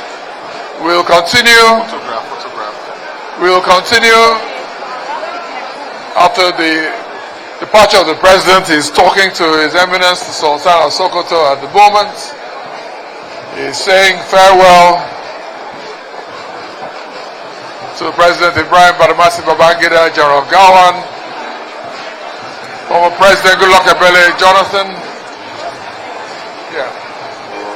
distinguished His Excellency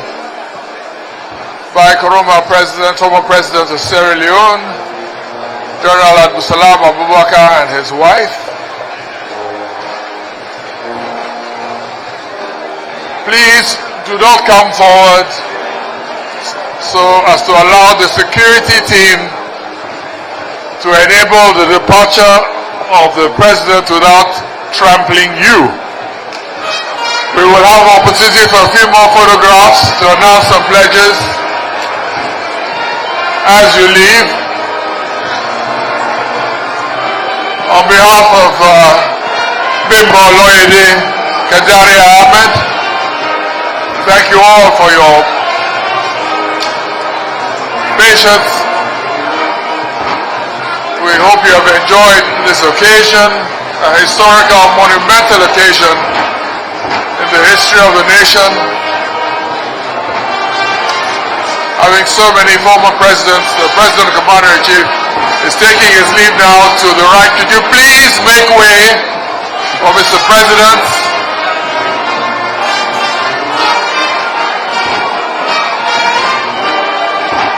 There's so many eminent people have been here, quite apart from President Ibrahim Badamasi Babangida's colleagues. And if you want us to take some photographs, you will have to sit down and allow the President and his team to depart.